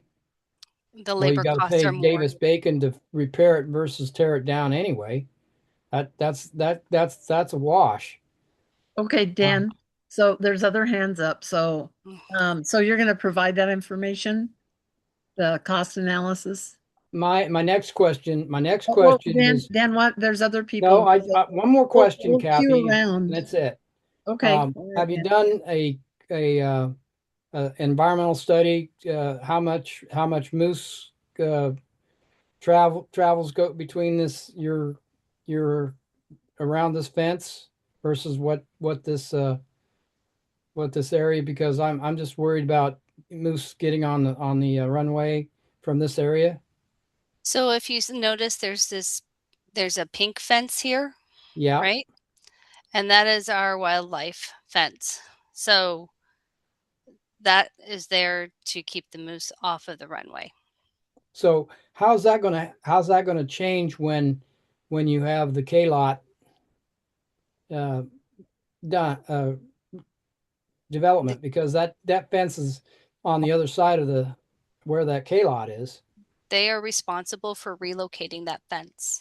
Ah, okay. Yeah, put it on the contractor, okay, or on the owner. On the Okay. tenant. Yep. Yep. Okay. Okay. Understood. I'm done. Thank you. Thank you, Dan. Leslie, I see your hand raised, and board, help me make sure I'm catching everybody. Okay. Well, Hi. okay. Can you hear me? Yeah. Okay. All right. So I own 2 properties here along that fence line, and it is damaged after the earthquake. It's nice to have an enclosed backyard. So, of course, I have fences on both sides. It's very expensive to build a fence if you have to put I'm not an engineer, but the poles, they have to go down very deep because it is soggy wetland. So I guess I would like to have I'm happy to pay for my own fence, but it would be nice if the poles that are existing could remain. And I know there's a property thing there, but it would be a lot cheaper if those poles, would remain, and then I could just attach my own fence. And like I said, I'm not an engineer. I don't know, and I know there's a property thing, but I don't know if anyone has any ideas there. But obviously, it's nice to have an enclosed fence for children, dogs, and etc. And I'm happy to pay for that. But again, like, it's so deep in terms of just to have the existing poles remain. Is that a possibility? That's where we kind of get into some legal requirements because of the existing fence was built with it's seen as an asset from a funding standpoint, and so there might be some. I'm sorry, I'm having a really bad echo in my hair, in my Yeah, ears. we are hearing your echo. Didn't it first?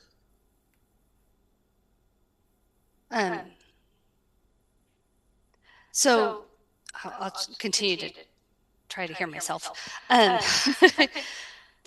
The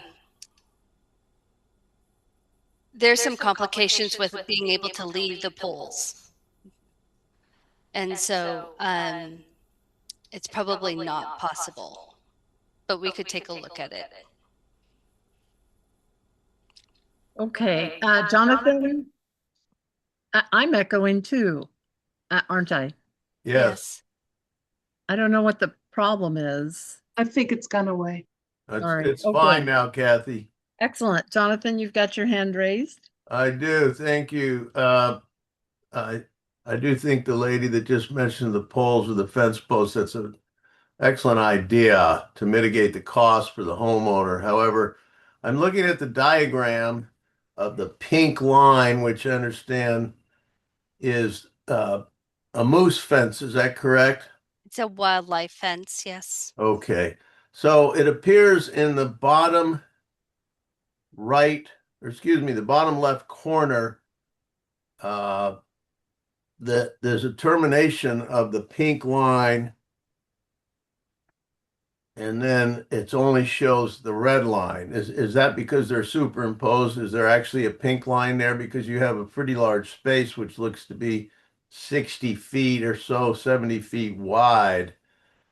The fence doesn't exist, the pink fence. Yeah, I see that now. We'll have to look into that a little bit more.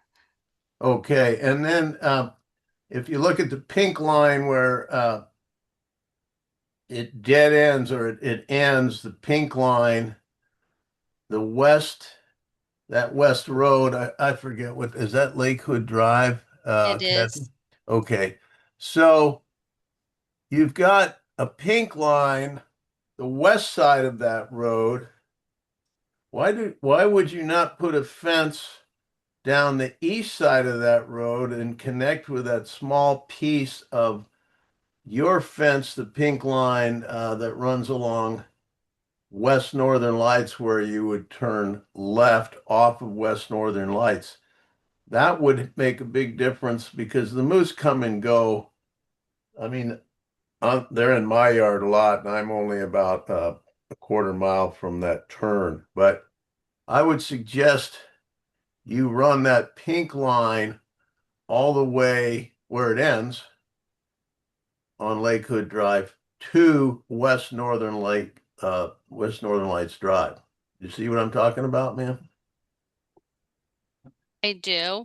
Okay. I don't know what I would get from that. Well, why do you have a fence then that runs along the west side of that street? You would narrow down the area where the moose could wander in, go down that road, and then head west and then turn on Hilo Place. That would narrow that down.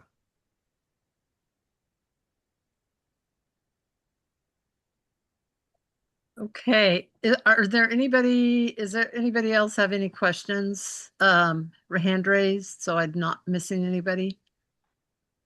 Okay, good. I guess I have a question. So, well, I'm not sure how will without a contractor, specifics from a contractor, you may not be able to answer this, but I'm wondering what kind of impact to the existing buffering vegetation, wetland and upland vegetation along that boundary. How much would have to be removed for workers to get in there to remove the fence? How much impact would that be to the existing vegetation that serves as a vital buffer between, neighborhood and what could become a really active part of the Lakewood Seaplane Base area? You're right. At this point in time, I don't have an answer to that question about what the impacts would look like. Is that something that, I think that's something we'd want to know, probably that especially the adjacent neighbors would want to know much sooner rather than later as part of this project proposal. Okay.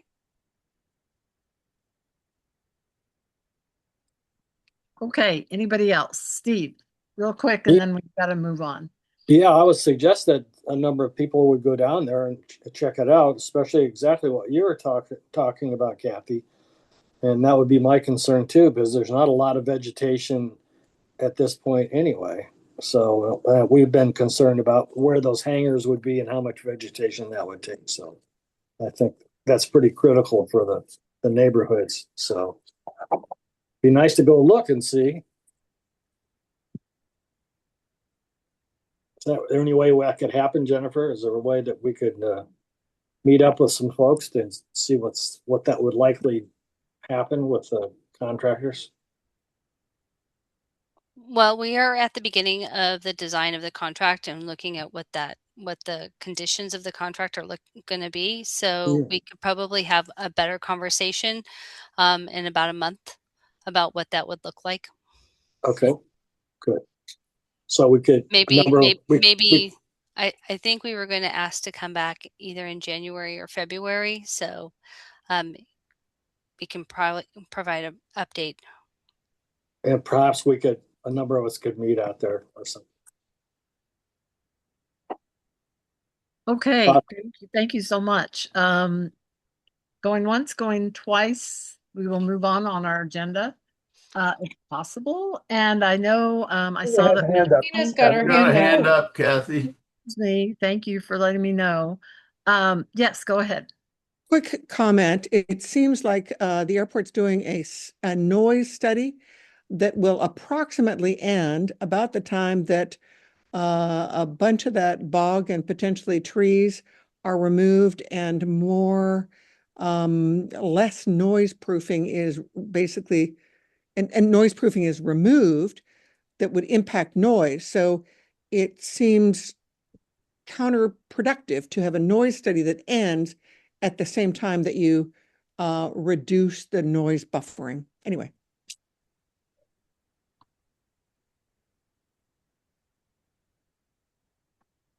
I'll just chime in here because my team is the group that's running the Part 150 noise study. The Part 150 noise study is primarily measuring the noise from aircraft in the air, not necessarily on the ground. So, but we are looking at potentially doing a ground noise study, which is looking at just, I think, Tina, what you're asking for consideration of. And so we'll be looking at seeing if that is a viable study that the FAA would participate in. Yeah, Terry, you are aware that there has been a former noise study many moons ago. The ground noise. A ground noise study. Yes, an airport ground noise study. I've got a copy of it buried in our house somewhere. Yeah, I got a copy of it too, and it's a study that predates me, and that's a long time because I've been working here for 18 years. So yeah, and it's probably time to dust that off and take a new look at that. Okay, Jonathan, one more, and then we got to move on. Just a quick suggestion pursuant to Dan's comment regarding the tenants of these new hangars, which would border essentially Turnagain community, the east side. Perhaps it would be a great idea if you put in a landscaping requirement in the rear of these hangars, which would at least aesthetically and to a degree noise buffer, put in some landscaping at the back of these hangars so that these people along that fence are not looking right at the backside, the butt end of those hangars. And, it's an industrial view, which is coming up. So I think it's a relatively minor cost compared to building a hangar, which I'm somewhat familiar with the construction cost of airplane hangars. I know several people have just put some in.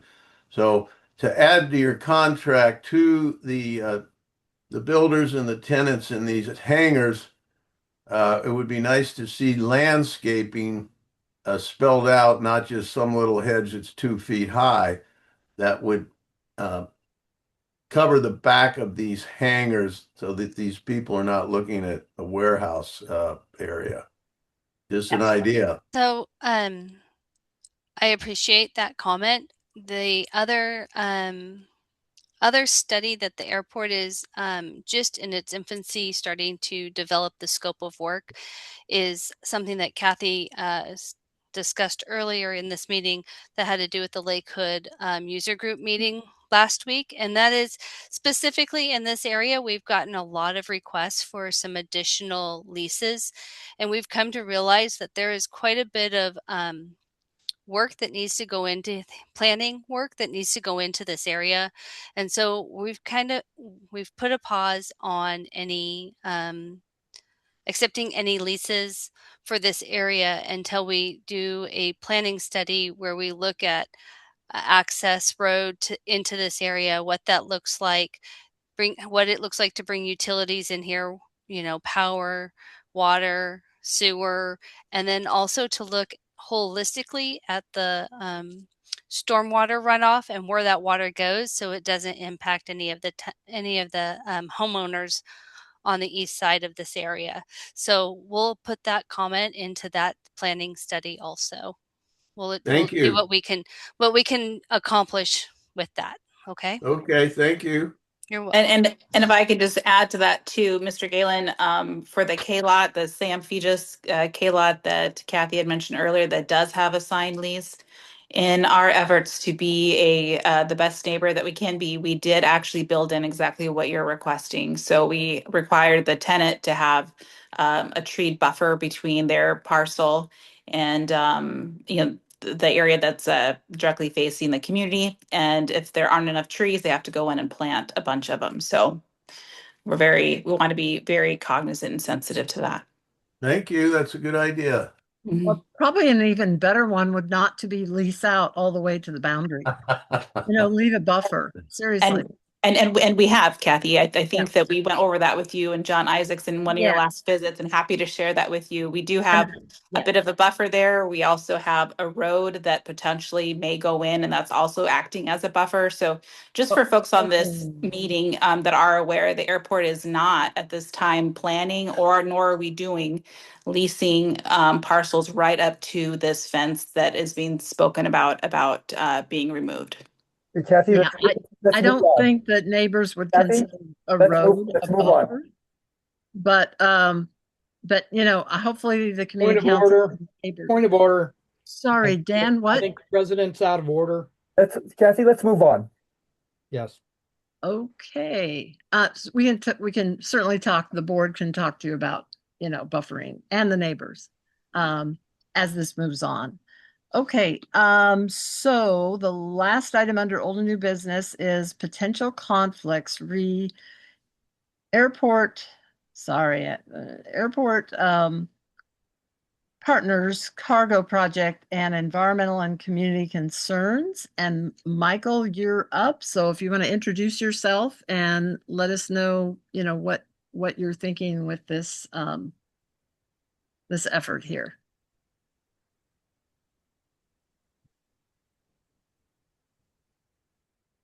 Michael, you need to remove you're muted if you're talking. Mike? Mike Scheckner, can you hear me? You need to remove your Sorry about that. There you go. I'm not used to using Zoom on this device. Thank you. So I come to you both as Northlink's aviation's attorney. Northlink, as you might recall, has a project on the south side of the airport, a cargo development project down there that went through environmental review a few years ago, and also as a member of the Turnagain Community Council. The project, I don't really have much more to say than what's in the letter I sent to the council, and that's available on the agenda webpage. The basics are a new cargo development project has been submitted to the FAA to begin its environmental review. I haven't seen those documents. I don't think the public at large has seen those documents. The folks who are developing that project, as best as I know, unless folks in this community council or know better. There's been no public outreach. There's been no discussion with the public.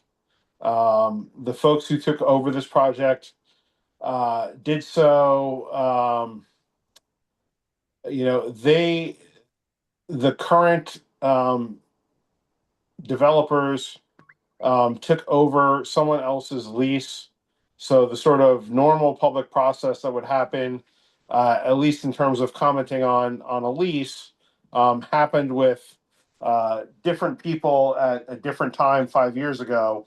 I think their project has changed, but regardless, the location of the project, what they're developing, is has the potential to impact the jet fuel pipelines that serve the airport, and the coastal trail in the area between Point Warrenzoff and Kincaid Park. So that's the basics. I really don't know more about the project. I know it's got some hard stands. I know there's some second phase that might involve a building or a hangar. The hard stands are pushback hard stands. They're not power through hard stands. So there's, the difference, the main difference there is that, there's more time with the planes on the ground, with their engines running, those sorts of things. But really, and it's the area of the airport. The other thing that there's a fair bit of topography between their site and the airfield, the existing taxiways and runways. So there's some earth movement and stuff that would have to happen. What Northlink asked me to do, and what I'm doing as a member of the community council, is making sure my neighbors are aware that this project is happening, that it's starting to undergo the environmental review process. I don't know if the FAA is going to require an environmental assessment or an EIS, or will attempt to put this project under categorical exclusion. All of those things are questions I don't know the answers to, which, if I were sitting in your shoes, would be the questions I would want to ask. I'm sorry I don't have more answers for you, but it's not my project. So that's sort of where we are. Well, thank you, Mike. Terry, would you be the appropriate person to respond to some of the concerns that Mike, put forth? Yeah, I could just say that we are currently in the process of reviewing the document, the environmental documentation that was submitted.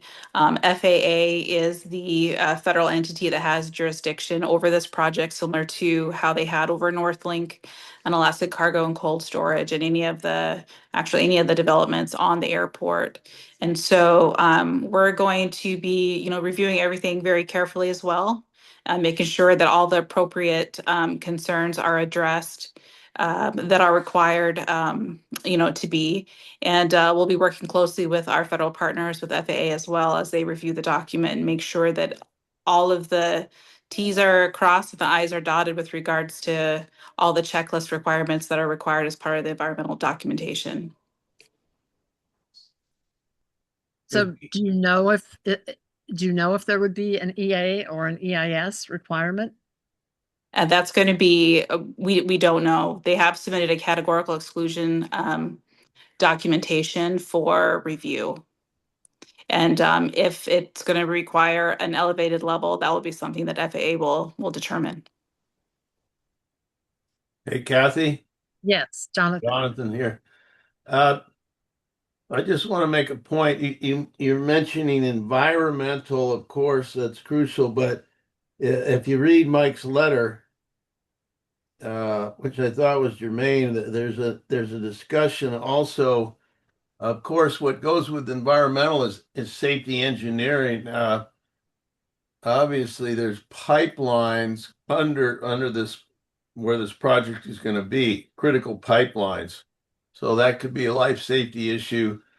So I assume the FAA, your partners, the airport, will also be strenuously involved in engineering studies when you're parking a gigantic airplane or a group of airplanes and you're building and disturbing the ground under these critical infrastructures, much to Mike's, relative to Mike's comment regarding what happened in Seattle, which I happened to be in Seattle airport at that time, where they lost the ability to get fuel because of a pipeline break or some such thing. So the safety engineering, the engineering itself would I'm sure that that's going to happen, of course, but that's just an emphatic point.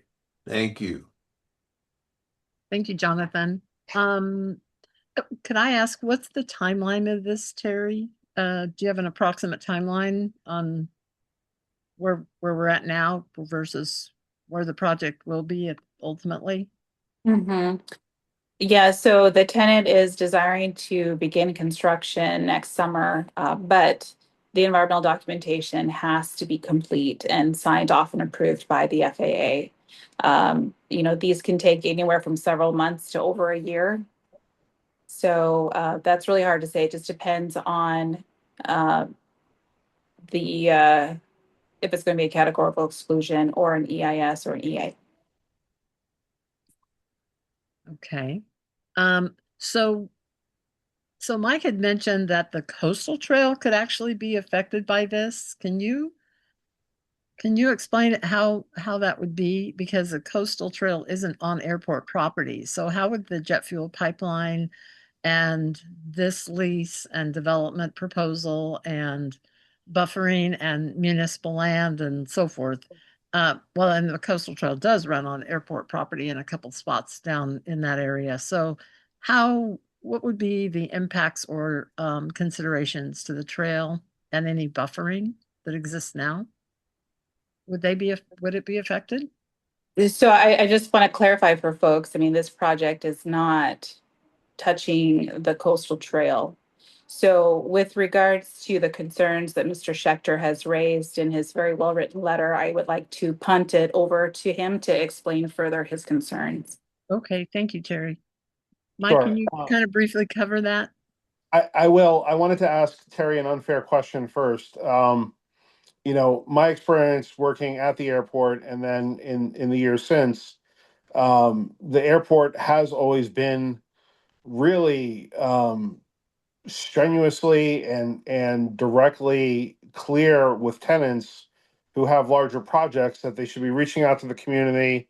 They should be engaged in public involvement, particularly when there's going to be these kinds of things here. And I can't imagine that the airport didn't do that in this instance. So I'm trying to understand where these guys are and why they're not talking to the public at all, and just driving directly to a categorical exclusion.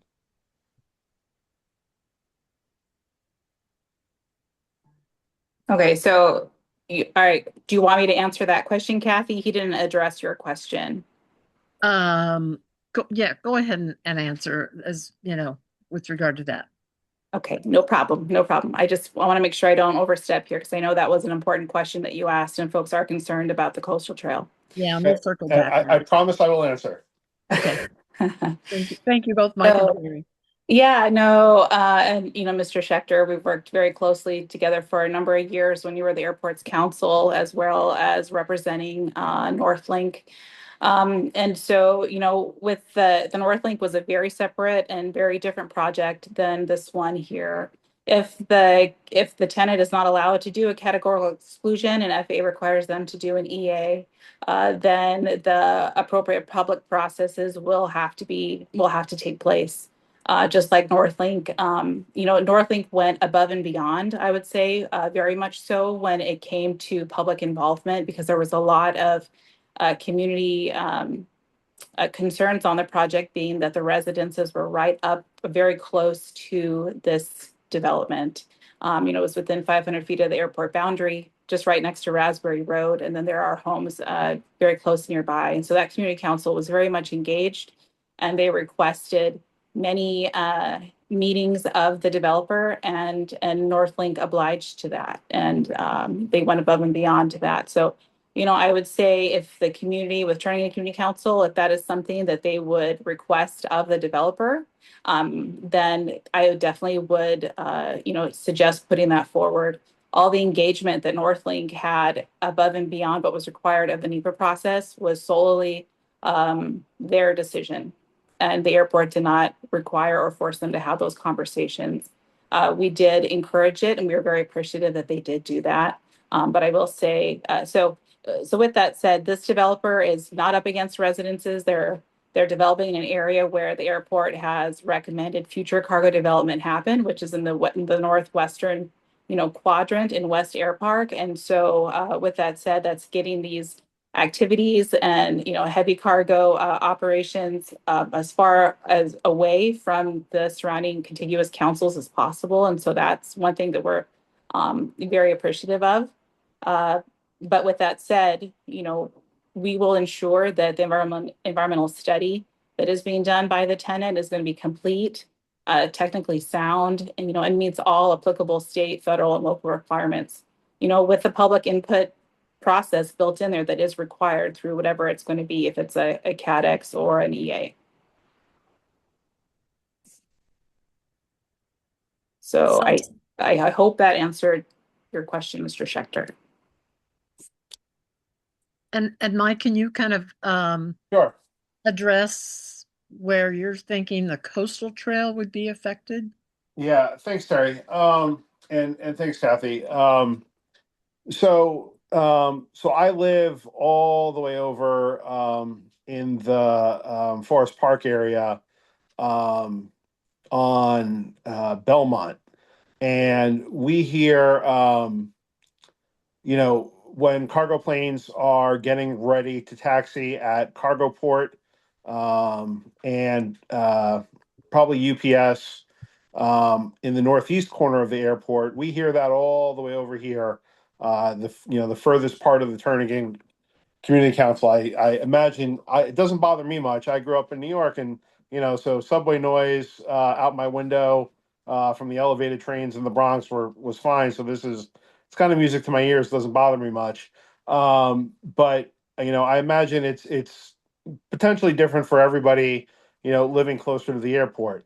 So those distances are generally much further from those cargo planes that are generally in power through hard stands. They turn on their engines, they spool up, they get going.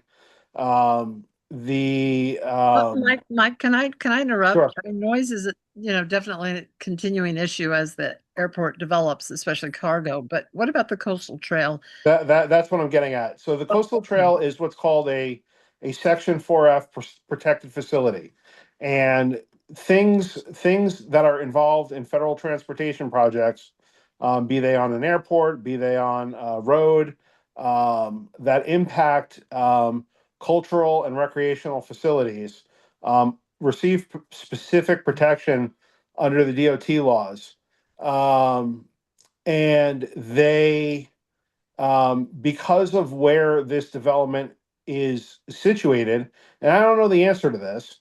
The thing that I would be thinking about and concerned about are the noise, and the noise impacts. There could be other impacts to the coastal trail and coastal trail users. Now, obviously, the coastal trail runs close to the airport. There are places on the coastal trail where planes are coming right over your head. But this is a part of the coastal trail where that's not the case. It's not in the flight path. It's not directly. It has not ever been directly adjacent to airplanes with the engines facing that portion of the trail at that close a distance. So that would be the concern there. Okay. Dan, you've got your hand raised. I do. Yeah, go ahead. My concern will be, again, traffic impacts on Northern Lights and how we're going to mitigate that, because right now, FedEx, UPS, North Air Cargo, traffic is getting more and more on Northern Lights versus going down Postmark Drive to International Airport Road, which was the original plan. So, what is the airport going to do? This is the major impact that I see this development happening to the community is additional traffic on West Northern Lights, which leads to more noise. Which I, you know, if I was Lauren Lehman with my back windows out to West Northern Lights, I would be very concerned. And I'm 3 blocks away from West Northern Lights, and I still hear it. So I'm just concerned about more noise, more traffic on West Northern Lights than we have now. And Dan, I'll just say we hear it. And there's way more than when we moved in here 40 years ago, 45 years ago. Okay, Tina, you've got your hand raised. And then we're going to have to wrap this up pretty soon. Yeah, just a point of clarification. That area, which is close to the gravel strip that the small planes used, is that, and those hangars, I just presumed all along that those hangars would be small plane hangars. Are we really talking that the hangars and stuff like that will go in there along Lake Hood Drive will be similar to the hangars that are over on Postmark? Because that's kind of shocking if that's The different We're talking two different areas. This one is over on the west side of the north-south runway at ANC, not at Lake Hood. Okay. Any final thoughts? How can we get more information or be informed whether there is a categorical exclusion or a potential EA or EIS? Terry, is that something that the council can be notified on? Yes, Kathy, we will make sure that the council is aware of the processes that are required through the environmental. You know, I do know that through the EA, if there is going to be an EA, you know, a lot of the agencies, appropriate agencies, have to be notified to provide ability to comment. And I know the community councils were very involved in that for Northlink and Alaska Cargo and Cold Storage. Now, when it comes to categorical exclusion, I don't know off the top of my head how much involvement that entails with regards to reaching out to other entities. So I will have a follow-up with that and definitely let you know. Okay, I appreciate it. Okay, write that down. Okay. Kathy, I know it's late in the game, but can I just share my screen to show anyone else? If Tina and the rest of folks don't know what we're talking about, if you just give me a second. Yeah, probably should have done that at the beginning of this agenda item. I just happen to have the presentation that I did the other day up. So for those of you, just so we're tracking, it's this one right here, this Anchorage Airport Partners. It's by the large fuel farm on West End Road. Point Warren's off, and then it turns into West End Road. So just so everybody can picture this, and this is a lease that was signed before I started at the airport back in, I think, 2020, maybe 2018, 2019. Anyway, it was assigned recently. And that's what Mike was kind of getting at, where it did not get Republic noticed. So anyway, the airport is happy to talk more about that. And I saw the comment in the chat about possibly doing a separate meeting about this. And I think we would be open to that. So anyway, that I just want to make sure everyone knows where we're talking. Thank you. I appreciate that, Sarah. So is the road going to have to be relocated there? That's not in the design, no. Originally the Cornerstone design had the road being relocated to the west up on the hill. So okay, all right. Thank you. Okay. Thanks, Dan. Okay, last item on the agenda is land use committee reports, and John Isaacs, I'll let you take over and cover those items, if you would. Okay, thanks, Kathy. The Matt first Clayman was on. He was here for a while. I don't know whether he's still here. I'm sorry, who? Matt Clayman. Oh, yeah, he posted something or well, somebody did that Senator Clayman had to leave the meeting. Please let me know if there are any questions. And that means please let him know if there are any questions. And he gave his email at sen.matt.clayman@akledge.gov. And apologies to Senator Clayman. Didn't get in the queue the way he probably should have. I should have allowed that, but we were in pretty heavy discussions on some of these agenda items. So just make sure if you've got any questions for Matt, be sure and contact him.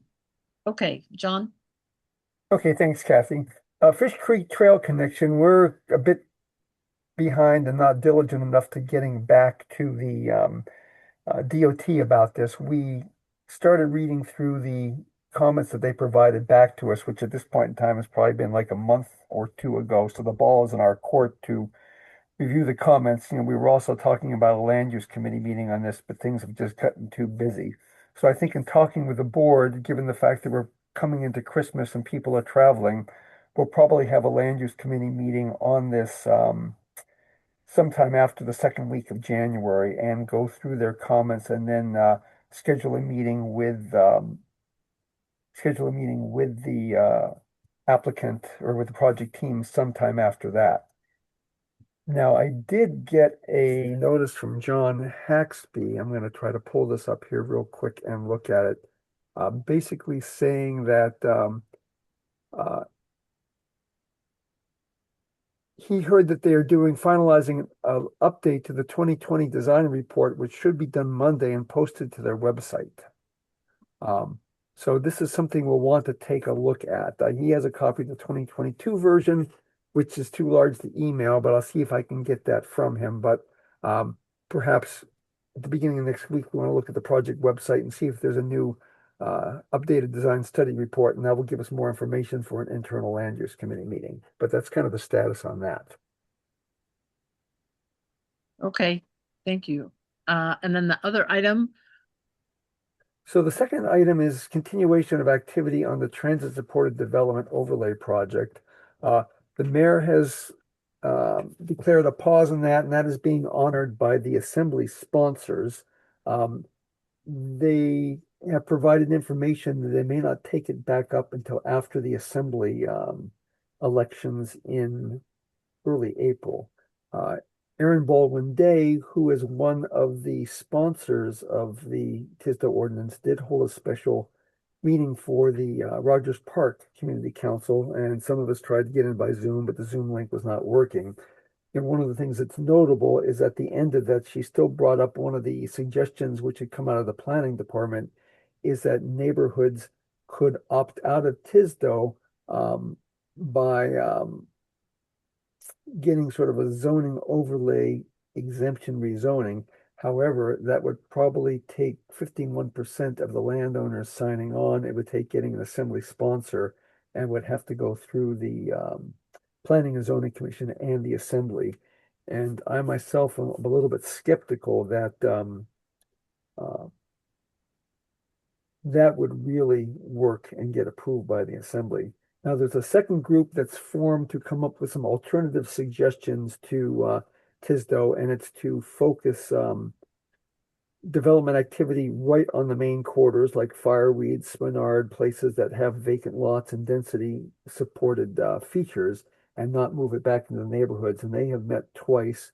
There's a third meeting that's going to happen on the 8th, Monday night, at the church on N Street, I think at 6 p.m. And I forwarded some information on that to the board in case any of the board wanted to attend. There was also a pretty good compass piece that was written by David Wigglesworth from North Star, basically saying, let's keep development along the transit corridors. Let's keep height limits and density within the neighborhoods the way they are, with the possibility of looking at conversions of single family to duplex. So there's really no new information. We have to remain diligent because this has been passed by the Planning and Zoning Commission. The Assembly could take it up any point in time. I'm sure Anna will give us a heads up if that happens, but we do need to keep an eye on that. Plus, there's also a companion ordinance that was suspended that would look at allowing a lot of multifamily development in residential neighborhoods. There's one third piece that we'll be keeping an eye on. The city has been doing a parking study to try to take a look at some of the concerns about on-street parking and how they manage the right of way. And the results of that are going to be key to any recommendations for either commercial development within neighborhoods or increased residential density, which would have no on-site parking, because it would look at what would be your way to manage the right of ways, which could be permit use or things like that. So anyways, these are all things that we will keep an eye on and provide a new update at the January meeting. So that's it for me. Okay, great. Does anybody have any questions on either one of those items that John covered? No. Looking forward to that very busy land use committee meeting coming up, John. We may have to start meeting up weekly. Oh gosh. Okay, so again, apologies to Senator Matt Clayman, and hopefully, if you've got any questions that you can pass on to him. We have 5 more minutes. So is there anything anybody else wants to bring up at this point? Okay. Kathy, I would like to remind everybody that there is a website on the door hangers. So we are taking questions there too. So if anybody has any questions after this meeting or thinking things over the next few days, please don't hesitate to reach out and put the comments in there and we'll get them responded to. So, or questions. Did you put that in the chat, Jennifer? Yes, I will. Yeah, it's critical that the adjacent affected residents and neighbors along that western Lakewood boundary is kept in the loop, as well as the larger community council with regard to impacts and vegetation removal and minimizing that and so forth. So in consideration of winter versus summer and that all the things that neighbors have brought up. Sarah, I see you've got your hand raised. And maybe I missed it. I see Jean is still on here. Did Lex update on the taxiway Victor Gate by chance? No, I don't believe so. I spread some fake news last time and I needed to correct myself so I could sleep at night.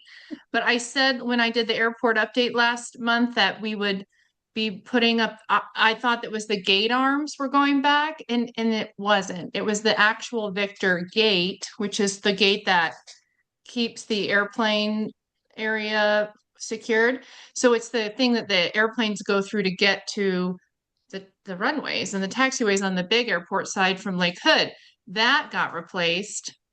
Maybe it's working well, maybe it's not, still to come. Once they get that figured out, then they can put the gate arms up. So there are other people on this call who could do a much better job explaining it. Jennifer is smiling at me. But I wanted to address it because I just have felt terrible the last month that I told you guys we would get the gate arms and we didn't. So anyway, Jennifer can talk about it. I can provide a little bit more update on that. So the vehicle gate arms that is on Postmark Drive, or right, Postmark Road. Aircraft Drive. No. Is that on Postmark to Victor? No, it's on Postmark. So the gate arms on Postmark, taxiway Victor, were hit last winter with a vehicle, or late last winter, early spring with a vehicle, and so they had to be taken out of commission right now, and that we're working on a repair. It probably won't go back into service with the gate arms until next spring, early summer at the earliest. So it will continue to be a stop sign. So make sure you look both ways for an aircraft. and or airfield maintenance or police and fire. So that will continue to be that way probably through until next summer when it can be repaired. Okay. Okay. Does that satisfy you guys? That was it Jean or Kathleen that brought that up? So sounds like You put a note It in the was chat. Jean. Yeah, thank Yeah. you. Jean brought it up. Jean, thank you. So I guess does anybody else have anything to share or It's 9 o'clock. okay. I move we adjourn. If not, I was gonna say if not, I was gonna add one more thing. May I, maker of the meeting, motion to adjourn? Yes, absolutely. Okay, thank you. Dan and I flew out day before Thanksgiving to Seattle, and it was a piece of cake. So even though the holidays are busy and certainly SeaTac was different and interesting, either airport, we didn't have any issues. And very grateful for that since we're traveling again soon. So good job, ANC, and all the folks working at the airport. Things went very smoothly. Thank you. Okay, now I'll entertain a motion to. This is Kathleen Belaski. I move we adjourn. Second. Okay. Redmond, I'll second, and happy holidays to everyone. Yes, thank you, Happy Pat. holidays to everyone Second too. that. Yep. Everybody enjoy the Merry rest Christmas, of the Happy New Year. Okay. Thanks. See you in Good night. January. Good night. The 8th. Thanks all. Thank Bye. you.